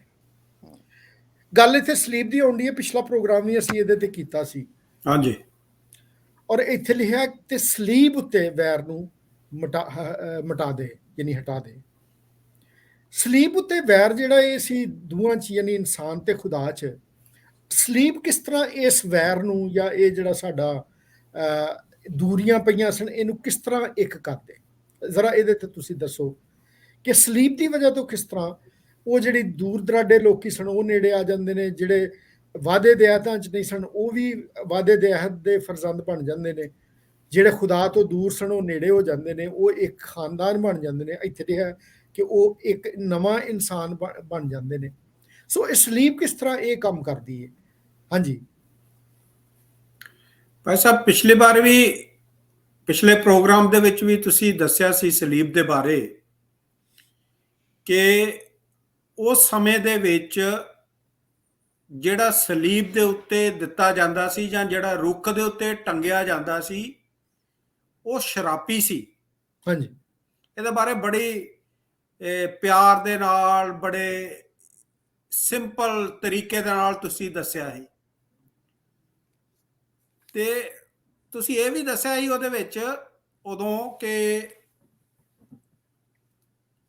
ਸਲੀਬ ਦੇ ਉੱਤੇ ਪ੍ਰਭੂ ਯਿਸੂ ਮਸੀਹ ਨੂੰ ਦਿੱਤਾ ਤੇ ਉਹ ਤੇ ਸ਼ਰਾਪੀ ਹੋ ਗਿਆ, ਤੇ ਇੱਕ ਸ਼ਰਾਪੀ ਮਨੁੱਖ ਜਿਹੜਾ ਹੈਗਾ ਉਹ ਦੂਜਿਆਂ ਦੇ ਵਾਸਤੇ ਇੱਕ ਸੁਲ੍ਹਾ ਦਾ, ਇੱਕ ਬਰਕਤ ਦਾ ਵਸੀਲਾ ਕਿਸ ਤਰ੍ਹਾਂ ਦੇ ਨਾਲ ਹੋ ਸਕਦਾ? ਉਹ ਕਿਸ ਤਰ੍ਹਾਂ ਦੇ ਨਾਲ ਮੇਲ ਮਿਲਾਪ ਕਰਾ ਸਕਦਾ ਹੈ? ਕਿਸ ਤਰ੍ਹਾਂ ਦੇ ਨਾਲ ਦੁਸ਼ਮਣੀਆਂ ਨੂੰ ਜਿਹੜਾ ਹੈ ਉਹ ਖਤਮ ਕਰ ਸਕਦਾ ਹੈ? ਜੇ ਅਸੀਂ ਦੇਖਦੇ ਹਾਂ ਕਿ ਪਰਮੇਸ਼ਵਰ ਜਿਹੜਾ ਹੈ, ਖੁਦਾ ਜਿਹੜਾ ਹੈ, ਉਹ ਨਿਆਈ ਹੈ, ਉਹ ਜਸਟਿਸ ਕਰਨ ਵਾਲਾ ਪਰਮੇਸ਼ਵਰ ਹੈ, ਔਰ ਉਹਦੀ ਨਜ਼ਰ ਦੇ ਵਿੱਚ ਜਿਹੜਾ ਹੈ ਅਨਜਸਟਿਸ ਨਹੀਂ ਹੈਗਾ। ਜੀ ਜੀ, ਉਹਨੇ ਸਾਰਾ ਜਸਟਿਸ ਜਿਹੜਾ ਹੀ ਆਪਣੇ ਬੇਟੇ ਯਿਸੂ ਦੇ ਉੱਤੇ ਲੱਦ ਦਿੱਤਾ, ਸਾਰਾ ਕਰਸ ਉਹਦੇ ਉੱਤੇ ਲੱਦ ਦਿੱਤਾ, ਤਾਂ ਜੋ ਕਿ ਉਹ ਪੂਰੀ ਦੁਨੀਆ ਦਾ ਕਰਸ ਆਪਣੇ ਉੱਤੇ ਲੈ ਕੇ ਦੂਜਿਆਂ ਦੇ ਵਾਸਤੇ ਇੱਕ ਬਰਕਤ ਦਾ ਵਸੀਲਾ ਹੋ ਜਾਏ, ਦੂਜਿਆਂ ਦੇ ਵਾਸਤੇ ਇੱਕ ਮੇਲ ਮਿਲਾਪ ਦਾ ਵਸੀਲਾ ਹੋ ਜਾਏ, ਦੂਜਿਆਂ ਦੇ ਵਾਸਤੇ ਉਹਨਾਂ ਨੂੰ ਇੱਕ ਨਿਊ ਕ੍ਰੀਏਸ਼ਨ ਕਰਨ ਦੇ ਵਾਸਤੇ ਹੋ ਜਾਏ। ਇਹਦੇ ਵਾਸਤੇ ਮੈਂ ਤੁਹਾਡੇ ਨਾਲ ਪੜ੍ਹਨਾ ਚਾਹੁੰਦਾ ਹਾਂ, ਬੁੱਕ ਆਫ ਕਰੰਥੀਆਂ ਦੇ ਵਿੱਚ ਜਾਵਾਂਗੇ। ਜਿਸ ਤਰ੍ਹਾਂ ਡਾਕਟਰ ਸਾਹਿਬ ਨੇ ਦੱਸਿਆ ਕਿ ਪੌਲ ਦੇ ਉੱਤੇ ਪਰਮੇਸ਼ਰ ਦਾ ਰੂਹ ਜਿਹੜਾ ਸੀ ਉਹ ਬੜੇ ਸਟਰੋਂਗਲੀ ਜਿਹੜਾ ਸੀ ਉਤਰਦਾ ਸੀ, ਔਰ ਉਹਨੇ ਹਰ ਚੀਜ਼ ਦੇ ਵਿੱਚ ਜਿਹੜਾ ਹੈ ਸਭ ਤੋਂ ਜ਼ਿਆਦਾ ਇੰਪੋਰਟੈਂਸ ਜਿਹੜੀ ਦਿੱਤੀ ਹੈ ਉਹਨੇ ਪ੍ਰਭੂ ਯਿਸੂ ਮਸੀਹ ਨੂੰ ਦਿੱਤੀ ਹੈ। ਜੀ ਜੀ, ਬਿਲਕੁਲ। ਜੇ ਅਸੀਂ ਦੂਸਰਾ ਕਰੰਥੀਆਂ ਉਹਦੇ 5 ਬਾਬ ਨੂੰ ਅਸੀਂ ਦੇਖਦੇ ਹੈਗੇ ਹਾਂ ਜੀ, ਜੇ ਮੌਕਾ ਮਿਲੇ ਕਿਸੇ ਨੂੰ ਤੇ ਇਹ ਸਾਰਾ ਕੁਝ ਪੜ੍ਹੇ ਆਪਣੇ ਵਾਸਤੇ, ਤੇ ਬੜਾ ਹੀ ਇਹਦੇ ਵਿੱਚ ਆਨੰਦ ਮਿਲੇਗਾ, ਬੜੀਆਂ ਚੀਜ਼ਾਂ ਕਲੈਰੀਫਾਈ ਹੋ ਜਾਣਗੀਆਂ।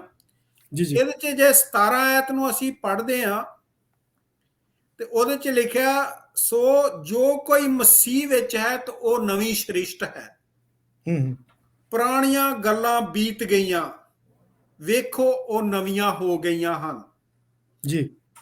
ਪਰ ਸਾਰੀਆਂ ਗੱਲਾਂ ਪਰਮੇਸ਼ਵਰ ਤੋਂ ਹਨ, ਜਿਸ ਨੇ ਮਸੀਹ ਦੇ ਰਾਹੀਂ ਸਾਨੂੰ ਆਪਣੇ ਨਾਲ ਮਿਲਾ ਲਿਆ ਅਤੇ ਮਿਲਾਪ ਦੀ ਸੇਵਾਕਾਈ ਸਾਨੂੰ ਦਿੱਤੀ। ਬਹੁਤ ਅੱਛਾ। ਅਰਥਾਤ ਪਰਮੇਸ਼ਵਰ ਮਸੀਹ ਵਿੱਚ ਹੋ ਕੇ ਜਗਤ ਨੂੰ ਆਪਣੇ ਨਾਲ ਮਿਲਾ ਰਿਹਾ ਸੀ ਅਤੇ ਉਹਨਾਂ ਦੇ ਅਪਰਾਧਾਂ ਦਾ ਲੇਖਾ ਨਹੀਂ ਸੀ ਕਰਦਾ, ਅਤੇ ਉਸਨੇ ਮੇਲ ਮਿਲਾਪ ਦਾ ਬਚਨ ਸਾਨੂੰ ਦਿੱਤਾ। ਜੀ, ਜੇ ਅਗਲੀ ਆਇਤ ਪੜ੍ਹਦੇ ਹਾਂ ਤਾਂ ਉਹ ਕਹਿੰਦਾ, ਅਸੀਂ ਮਸੀਹ ਦੇ ਏਲਚੀ ਹਾਂ, ਭਈ ਜਾਣੋ ਪਰਮੇਸ਼ਰ ਸਾਡੇ ਰਾਹੀਂ ਮਿਹਨਤ ਕਰਦਾ ਹੈ, ਸੋ ਅਸੀਂ ਮਸੀਹ ਵੱਲੋਂ ਬੇਨਤੀ ਕਰਦੇ ਹਾਂ, ਸੋ ਤੁਸੀਂ ਪਰਮੇਸ਼ਰ ਨਾਲ ਮੇਲ ਮਿਲਾਪ ਕਰ ਲਓ। ਜੀ ਜੀ, ਉਹਨੇ ਉਸ ਨੂੰ ਜਿਹੜਾ ਪਾਪ ਦਾ ਜਾਣੂ ਨਹੀਂ ਸੀ ਸਾਡੀ ਖਾਤਰ ਪਾਪ ਠਹਿਰਾਇਆ, ਤਾਂ ਜੋ ਅਸੀਂ ਉਸ ਵਿੱਚ ਹੋ ਕੇ ਪਰਮੇਸ਼ਰ ਦਾ ਧਰਮ ਬਣੀਏ। ਬਹੁਤ ਅੱਛਾ। ਇਹ ਹੈ ਜਦੋਂ ਇਹ ਕ੍ਰਾਸ ਦੀ ਅਸੀਂ ਗੱਲ ਕਰਦੇ ਹਾਂ ਜੀ ਔਰ ਇਹ ਕ੍ਰਾਸ ਦੇ ਦੁਆਰਾ ਹੀ ਸਾਨੂੰ ਇੱਕ ਨਵਾਂ ਜੀਵਨ ਮਿਲਦਾ ਹੈ। ਜੀ ਜੀ we will be a new creation. ਜੇ ਪਹਿਲਾਂ ਅਸੀਂ ਬੈਡ ਸਾਂ, ਬਹੁਤ ਬੁਰੇ ਸਾਂ, ਤੇ ਜਦੋਂ ਪ੍ਰਭੂ ਯਿਸੂ ਮਸੀਹ ਦਾ ਖੂਨ ਸਾਨੂੰ ਧੋ ਦਿੰਦਾ ਹੈ ਤੇ ਅਸੀਂ ਚੰਗੇ ਹੋ ਜਾਂਦੇ ਹਾਂ। ਜੀ we will be a good people. ਫਿਰ ਸਹੀ। ਅਸੀਂ ਉਹ ਆਪਣੇ ਦੁਸ਼ਮਣਾਂ ਨੂੰ ਵੀ ਪਿਆਰ ਕਰਨਾ ਚਾਲੂ ਕਰ ਦਿੰਦੇ ਆ। ਬਹੁਤ ਪ੍ਰਭੂ ਦਾ ਵਚਨ ਇਹ ਹੀ ਦੱਸਦਾ ਹੈ ਕਿ ਤੂੰ ਆਪਣੇ ਦੁਸ਼ਮਣਾਂ ਨੂੰ ਵੀ ਪਿਆਰ ਕਰ। ਹੂੰ ਦੇਖੋ ਪ੍ਰਭੂ ਯਿਸੂ ਮਸੀਹ ਨੂੰ ਜਿਨ੍ਹਾਂ ਨੇ ਸੂਲੀ ਚੜਾਇਆ, ਜਿਨ੍ਹਾਂ ਨੇ ਉਹਨੂੰ ਮਾਰਿਆ, ਜਿਨ੍ਹਾਂ ਨੇ ਉਹਦੇ ਵਾਸਤੇ ਬੁਰੇ ਸ਼ਬਦ ਬੋਲੇ, ਹੂੰ ਜਿਨ੍ਹਾਂ ਨੇ ਉਹਦੇ ਮੂੰਹ ਦੇ ਉੱਤੇ ਥੁੱਕਿਆ, ਜਿਨ੍ਹਾਂ ਨੇ ਉਹਨੂੰ ਕੰਡਿਆਂ ਦਾ ਤਾਜ ਪਹਿਨਾਇਆ, ਹੂੰ ਉਹਨਾਂ ਦੇ ਵਾਸਤੇ ਵੀ ਉਹ ਕਲਵਰੀ ਕਰੂਸ ਦੇ ਉੱਤੇ ਇੱਕ ਪਿਆਰ ਦਾ ਮੈਸੇਜ ਹੀ ਦੇ ਰਿਹਾ ਹੈ ਕਿ ਖੁਦਾ ਤੂੰ ਇਹਨਾਂ ਨੂੰ ਮਾਫ ਕਰ, ਮਾਫੀ ਦਾ। ਬਹੁਤ ਅੱਛਾ। ਤੇ ਫਿਰ ਉਹ ਜੇ ਉਹਨੂੰ ਪਿਆਸ ਲੱਗੀ ਹੈ ਤੇ ਉਹਨੂੰ ਸਿਰਕਾ ਪਿਆਣ ਦੇ, ਤੇ ਉਹਨਾਂ ਦੇ ਵਾਸਤੇ ਵੀ ਉਹ ਕਹਿੰਦਾ ਕਿ ਮੈਂ ਇਹ ਚੀਜ਼ ਦਾ ਪਿਆਸਾ ਨਹੀਂ, ਮੈਂ ਤੇ ਰੂਹਾਂ ਦਾ ਪਿਆਸਾ ਵਾਂ। ਹੂੰ ਕਿ ਇਹ ਰੂਹਾਂ ਜਿਹੜੀਆਂ ਨੇ, ਜਿਹੜੀਆਂ ਨਾਸ਼ ਹੋਣ ਨੂੰ ਜਾ ਰਹੀਆਂ ਨੇ, ਇਹ ਬਚ ਜਾਣ। ਜੇ ਉਹ ਪਿਆਰ ਦੀ ਗੱਲ ਕਰਦਾ ਹੈ ਤੇ ਉਹ ਆਪਣੇ ਚੇਲੇ ਨੂੰ ਕਹਿੰਦਾ, ਆਪਣੀ ਮਾਂ ਨੂੰ ਸਪੁਰਦ ਕਰਦਾ ਹੈ, ਕਿਉਂਕਿ ਉਹ ਚੇਲੇ ਨਾਲ ਪਿਆਰ ਕਰਦਾ ਹੀ। ਉਹ ਕਹਿੰਦਾ ਇਹ ਤੇਰੀ ਮਾਂ ਵਾ, ਇਹਨੂੰ ਲੈ ਜਾ, ਇਹਦੀ ਦੇਖ ਕੇ ਰੇਖ ਕਰ। ਜੀ ਜੀ ਇਹ ਹੈ ਇੱਕ ਨਵੀਂ ਸੋਚ। ਜਦੋਂ ਅਸੀਂ ਮਸੀਹ ਨੂੰ ਪੈਣ ਲੈਂਦੇ ਹਾਂ, ਮਸੀਹ ਸਾਡੇ ਅੰਦਰ ਕੰਮ ਕਰਦਾ ਹੈ ਤੇ ਅਸੀਂ ਇੱਕ ਨਵੀਂ ਜਿਹੜੀ ਆ ਉਹ ਸ੍ਰਿਸ਼ਟੀ, ਨਿਊ ਕ੍ਰੀਏਸ਼ਨ ਹੋ ਜਾਂਦੇ ਹਾਂ। ਅਸੀਂ ਆਪਣੇ ਬਾਰੇ ਨਹੀਂ ਸੋਚਦੇ ਉਦੋਂ ਤੱਕ, ਸਿਰਫ ਅਸੀਂ ਦੂਸਰਿਆਂ ਦੇ ਬਾਰੇ ਵੀ ਸੋਚਣਾ ਚਾਲੂ ਕਰ ਦਿੰਦੇ ਹਾਂ। ਜੀ ਅਸੀਂ ਦੂਸਰਿਆਂ ਦੀ ਸੇਵਾ ਵੀ ਕਰਦੇ ਹਾਂ, ਦੂਸਰਿਆਂ ਦੇ ਦੁੱਖ ਸੁੱਖ ਦੇ ਵਿੱਚ ਜਾ ਕੇ ਅਸੀਂ ਭਾਗੀ ਵੀ ਹੁੰਦੇ ਹਾਂ। ਆਪਣੇ ਜੋ ਕੁਝ ਸਾਡੇ ਕੋਲ ਸਰਦਾ ਬਣਦਾ ਹੈ ਅਸੀਂ ਉਹਨਾਂ ਦੇ ਵਾਸਤੇ ਕਰਦੇ ਹਾਂ। ਇਹ ਹੈ ਇੱਕ ਮੇਲ ਮਿਲਾਪ ਦੀ ਜਿਹੜੀ ਹੈ ਉਹ ਸੇਵਾ। ਇਹ ਹੈ ਕ੍ਰਾਸ ਦੇ ਉੱਤੋਂ ਦਿੱਤਾ ਹੋਇਆ ਮੈਸੇਜ। ਇਹ ਹੈ ਕ੍ਰਾਸ ਜਿਹੜਾ ਸਾਡੇ ਜੀਵਨ ਦੇ ਵਿੱਚ ਜਿਹੜਾ ਹੈ ਉਹ ਕਾਰਿਆ ਕਰਦਾ ਹੈ। ਬਹੁਤ ਅੱਛਾ ਜੀ, ਬਹੁਤ ਸ਼ੁਕਰੀਆ। ਹਾਂਜੀ ਡਾਕਟਰ ਸਾਹਿਬ, ਟਾਈਮ ਬੜੀ ਜਲਦੀ ਨਾਲ ਗੁਜ਼ਰ ਰਿਹਾ ਤੇ ਮੈਂ ਤੁਹਾਡੇ ਲਾਵਾਂਗਾ। ਤੇ 19ਵੀਂ ਆਇਤ 'ਚ ਲਿਖਿਆ, ਸੋ ਹੁਣ ਤੁਸੀਂ ਪਰਦੇਸੀ ਤੇ ਰਾਈ ਨਹੀਂ, ਸਗੋਂ ਪਾਕ ਲੋਕਾਂ ਦੇ ਵਤਨੀ ਤੇ ਖੁਦਾ ਦੇ ਟੱਬਰ ਦੇ।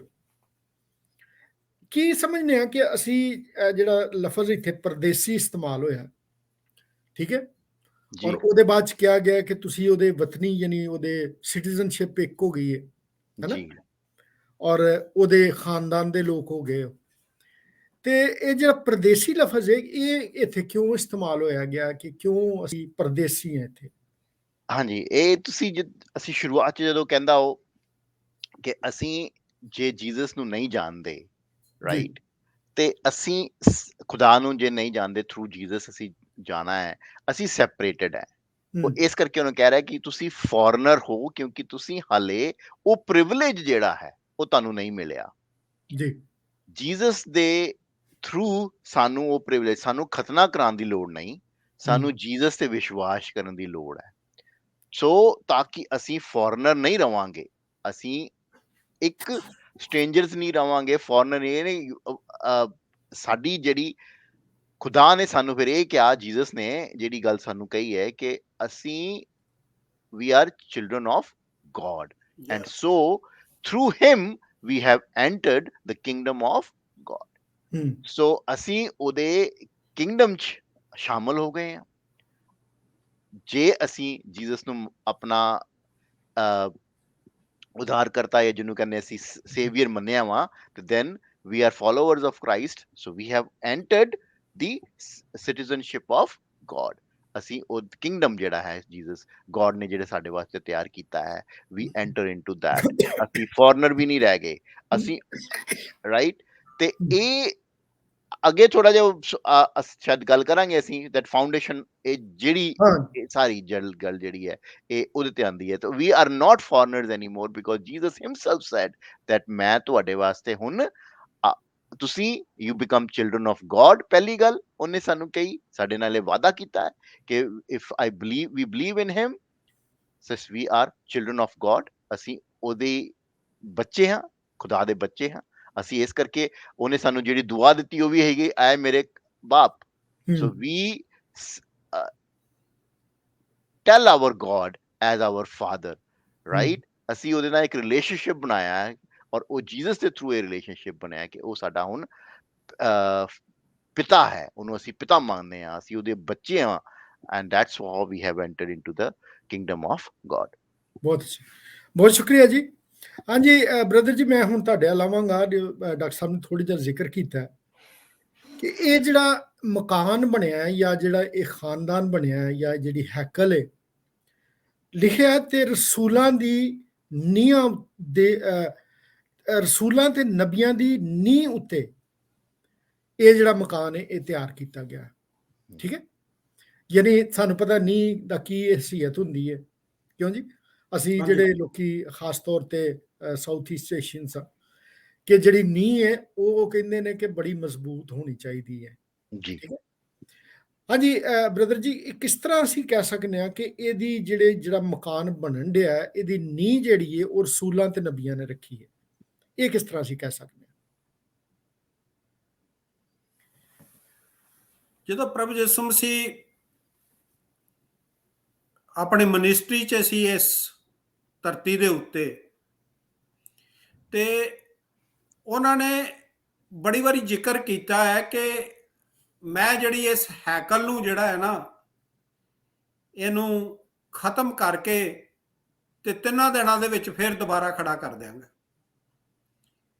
ਤੇ ਉਦੋਂ ਜਿਹੜੇ ਜਿਊ ਲੋਕ ਸੀ, ਯਹੂਦੀ ਸੀ, ਸ਼ਰਅ ਦੇ ਆਲਮ ਸੀ, ਉਹ ਸੋਚ ਰਹੇ ਸੀ ਕਿ ਜਦੋਂ ਹੈਕਲ ਬਣੀ, ਜਦੋਂ ਸੁਲੇਮਾਨ ਨੇ ਹੈਕਲ ਬਣਾਈ, ਉਹ ਕਿੰਨੇ ਵਰੇ ਲੱਗੇ ਉਹਨੂੰ ਬਣਾਉਣ ਲੱਗਿਆ, ਕਿੰਨੇ ਲੋਕਾਂ ਨੇ ਉਹਦੇ ਤੇ ਕੰਮ ਕੀਤਾ, ਤੇ ਇਹ ਬੰਦਾ ਜਿਹੜਾ ਹੈ ਇਹ ਕਿੱਦਾਂ ਕਹਿੰਦਾ ਹੈ ਕਿ ਮੈਂ ਇਹਨੂੰ ਢਾਹ ਕੇ 3 ਦਿਨਾਂ ਦੇ ਵਿੱਚ ਬਣਾ ਦਾਂਗਾ।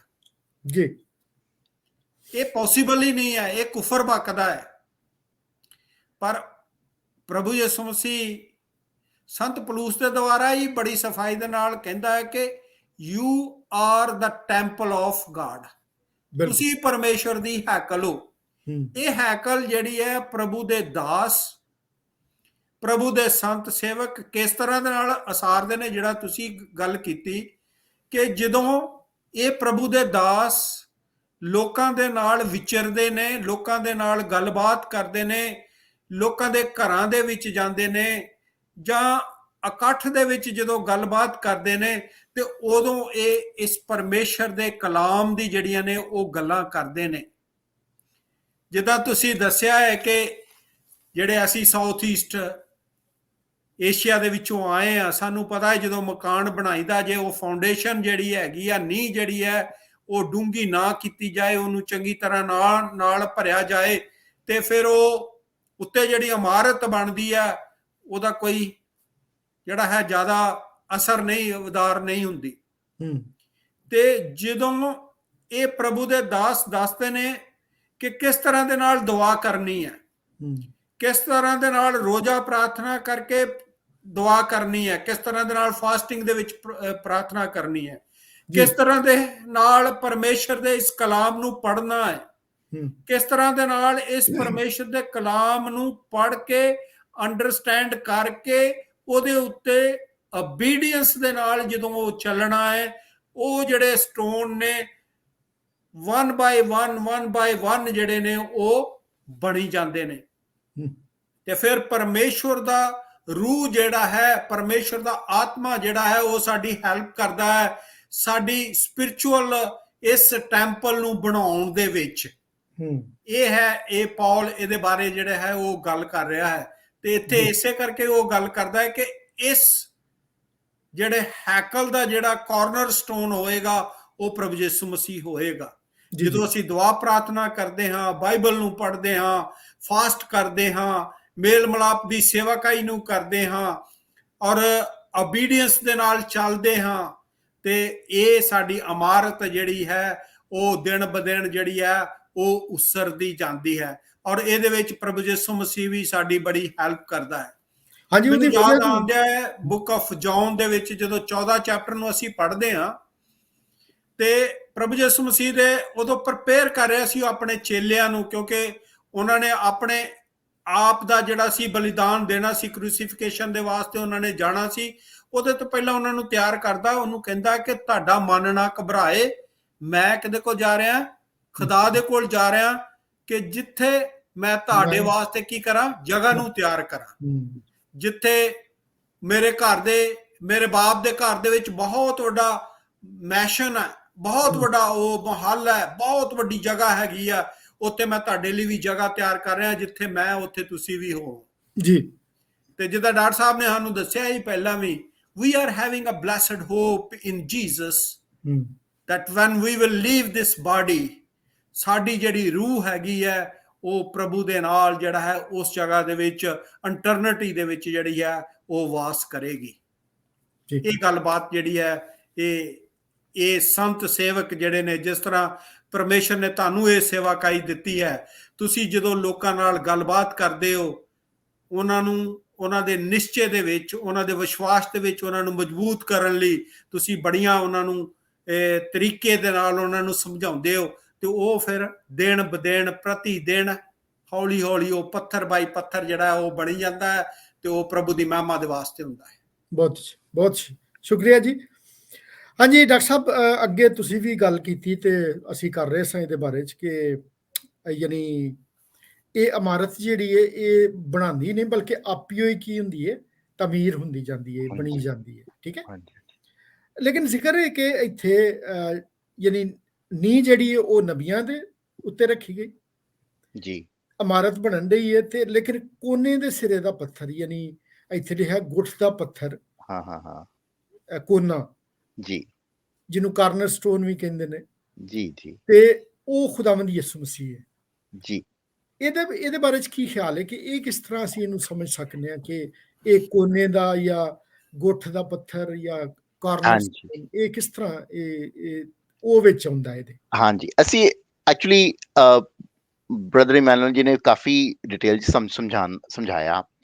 ਅਸੀਂ ਇਹਨੂੰ ਕੋਰਿਲੇਸ਼ਨ ਕਰਦੇ ਹਾਂ ਬਸ ਥੋੜਾ ਜਿਹਾ, ਕਿ ਜਿਹੜੀ ਫਾਊਂਡੇਸ਼ਨ ਜਿਹੜੀ ਹੈ ਉਹ ਠੀਕ ਹੈ, ਉਹ ਤਿਆਰ ਕੀਤੀ ਹੈ ਅਪੋਸਟਲਸ ਐਂਡ ਪ੍ਰੋਫਿਟਸ ਨੇ, ਠੀਕ ਹੈ। ਉਹਨਾਂ ਨੇ ਹਮੇਸ਼ਾ, ਔਰ ਉਹਦਾ ਕਾਰਨਰ ਸਟੋਨ ਕੌਣ ਸੀਗਾ? Jesus Christ. ਕਿੱਦਾਂ ਕਿ ਅਗਰ ਤੁਸੀਂ ਬਾਈਬਲ ਦੀ ਜਿੰਨੇ ਵੀ ਪ੍ਰੋਫਿਟਸ ਆਏ ਨੇ, ਜਦੋਂ ਉਹ ਗੱਲ ਕਰਦੇ ਨੇ, ਇਜ਼ਾਇਆ, ਜਰਮਾਇਆ, ਮੋਟੇ ਪ੍ਰੋਫਿਟਸ ਨੇ ਇਹ ਤਾਂ, ਠੀਕ ਹੈ, ਇਹ ਜਦੋਂ ਗੱਲ ਕਰਦੇ ਨੇ, ਇਹ ਇੱਕ ਇਸ਼ਾਰਾ ਕਰਦੇ ਨੇ ਜੀਸਸ ਦੇ ਆਉਣ ਦਾ। ਜੀ, ਉਹ ਇਸ਼ਾਰਾ ਕਰਦੇ ਨੇ ਕਿ ਇੱਕ ਮਸੀਹਾ ਆਏਗਾ। ਉਹਦੀ ਜਿਹੜੀ ਇੱਕ ਜਿਹੜੀ ਗੱਲ ਹੈ ਇਜ਼ਾਇਆ ਤੇ ਜਰਮਾਇਆ ਦੇ ਵਿੱਚ ਜਿਹੜੀ ਹੈ, ਉਹ ਬਿਲਕੁਲ ਸੈੱਟ ਬੈਠਦੀ ਹੈ। ਉਹਨਾਂ ਨੇ ਜਿਹੜੀ ਪ੍ਰੋਫਿਟ ਦਾ ਕੰਮ ਕੀਤਾ, ਪ੍ਰੋਫੈਸੀ ਕਰਨਾ, ਉਹਨਾਂ ਨੇ ਪ੍ਰੋਫੈਸੀ ਕੀਤੀ ਕਿ ਇੱਕ ਮਸੀਹਾ ਆਏਗਾ, ਔਰ ਉਹ ਸਾਰੀਆਂ ਦੀ ਸਾਰੀਆਂ ਗੱਲਾਂ ਜਿਹੜੀਆਂ ਨੇ ਉਹ ਜੀਸਸ ਵੱਲ ਇਸ਼ਾਰਾ ਕਰਦੀਆਂ ਸੀ, ਉਹ ਜੀਸਸ ਦੇ ਵਿੱਚ ਉਹ ਪੂਰੀਆਂ ਹੋਈਆਂ।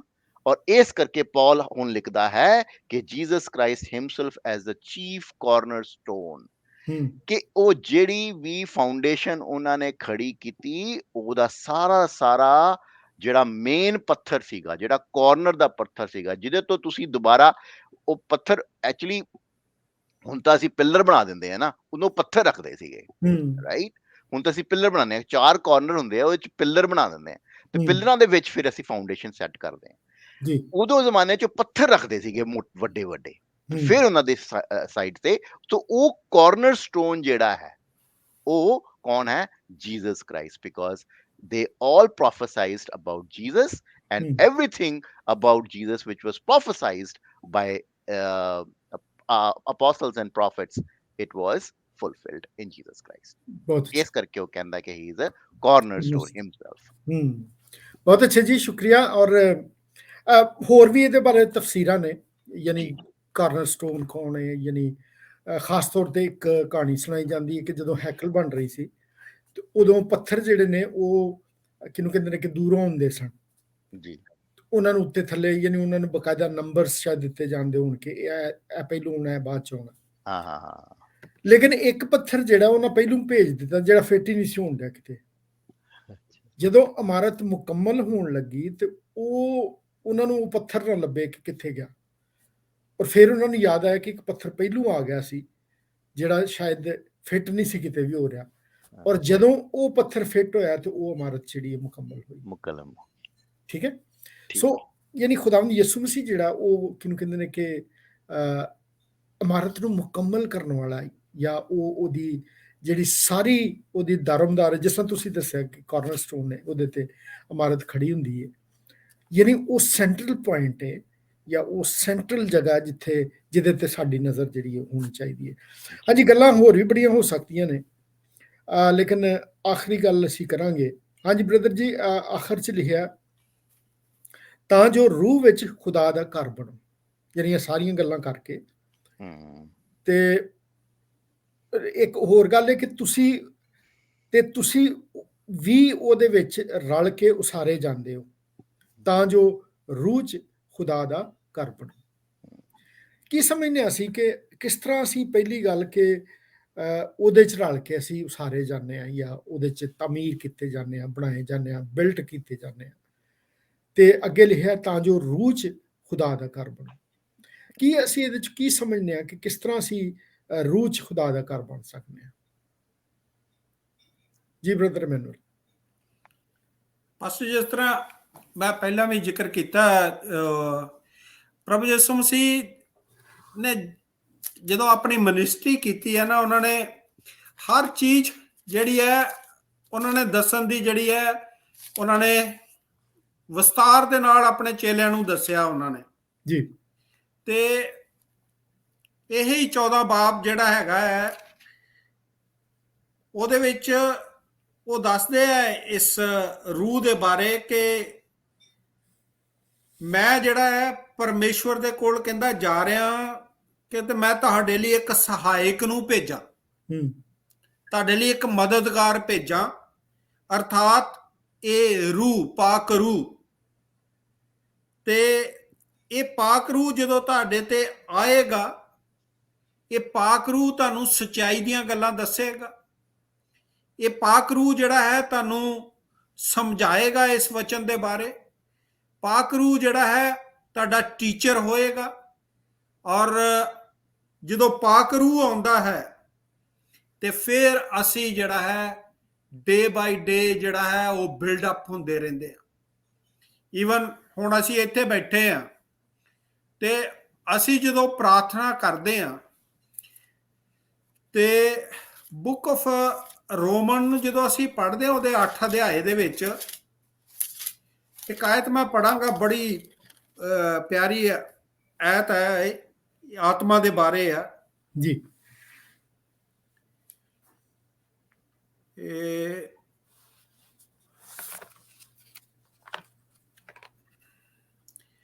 ਇਹਦੇ 'ਚ ਲਿਖਿਆ ਕਿ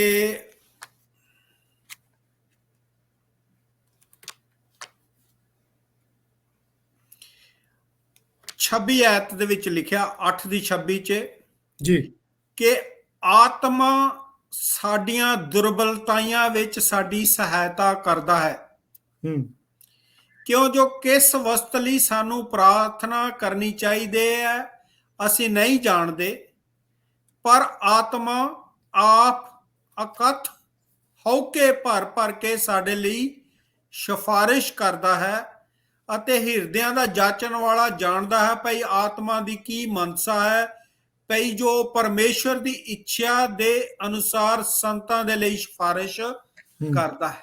ਸਹੀ। ਇਹ ਆਤਮਾ ਜਿਹੜਾ ਹੈ, ਇਹ ਰੂਹ ਜਿਹੜਾ ਹੈ, ਇਹ ਪਰਮੇਸ਼ਵਰ ਨੇ ਪ੍ਰਭੂ ਯਿਸੂ ਮਸੀਹ ਦੇ ਰਾਹੀਂ ਸਾਨੂੰ ਹੁਣ ਬਤਾਤ ਦੇ ਵਿੱਚ ਦਿੱਤਾ ਹੈ ਜੀ।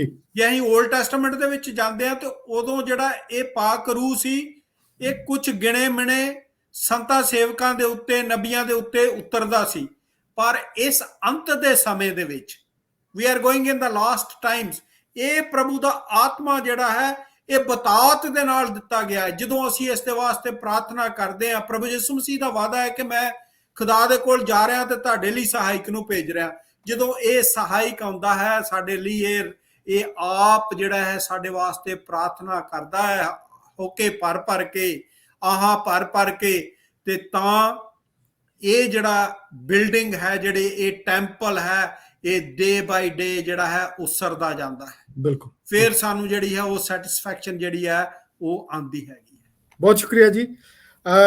ਨਾਜ਼ਰੀਨ, ਗੱਲਬਾਤ ਜਾਰੀ ਹੈ ਲੇਕਿਨ ਪ੍ਰੋਗਰਾਮ ਦੇ ਐਂਡ ਕਰਨ ਦਾ ਵਕਤ ਆ ਗਿਆ ਕਿਉਂਕਿ ਸਾਨੂੰ ਟਾਈਮ ਇਜਾਜ਼ਤ ਨਹੀਂ ਦੇ ਰਿਹਾ। ਉਮੀਦ ਹੈ ਕਿ ਅੱਜ ਅਸੀਂ ਇਹ ਸਿੱਖਿਆ ਕਿ ਜਦੋਂ ਅਸੀਂ ਉਹਦੇ ਨਾਲ ਹਾਂ ਤੇ ਅਸੀਂ ਵਾਅਦੇ ਵੀ ਸਾਡੇ ਨਾਲ ਨੇ, ਉਹ ਵੀ ਸਾਡੇ ਨਾਲ ਹੈ, ਸਾਡੀ ਸੁਲ੍ਹਾ ਵੀ ਹੋ ਜਾਂਦੀ ਹੈ ਖੁਦਾ ਦੇ ਨਾਲ, ਤੇ ਫਿਰ ਅਸੀਂ ਇੱਕ ਮਕਾਨ ਬਣ ਜਾਂਦੇ ਹਾਂ, ਯਾਨੀ ਬਿਲਟ ਹੁੰਦੇ ਜਾਂਦੇ ਹਾਂ ਉਹਦੇ ਵਿੱਚ ਡੇ ਬਾਈ ਡੇ। ਔਰ ਇਹੋ ਹੀ ਖੂਬਸੂਰਤੀ ਹੈ, ਯਾਨੀ ਸਾਡੇ ਆਪਸ 'ਚ ਇਮਾਨਦਾਰ ਹੋਣ ਦੀ।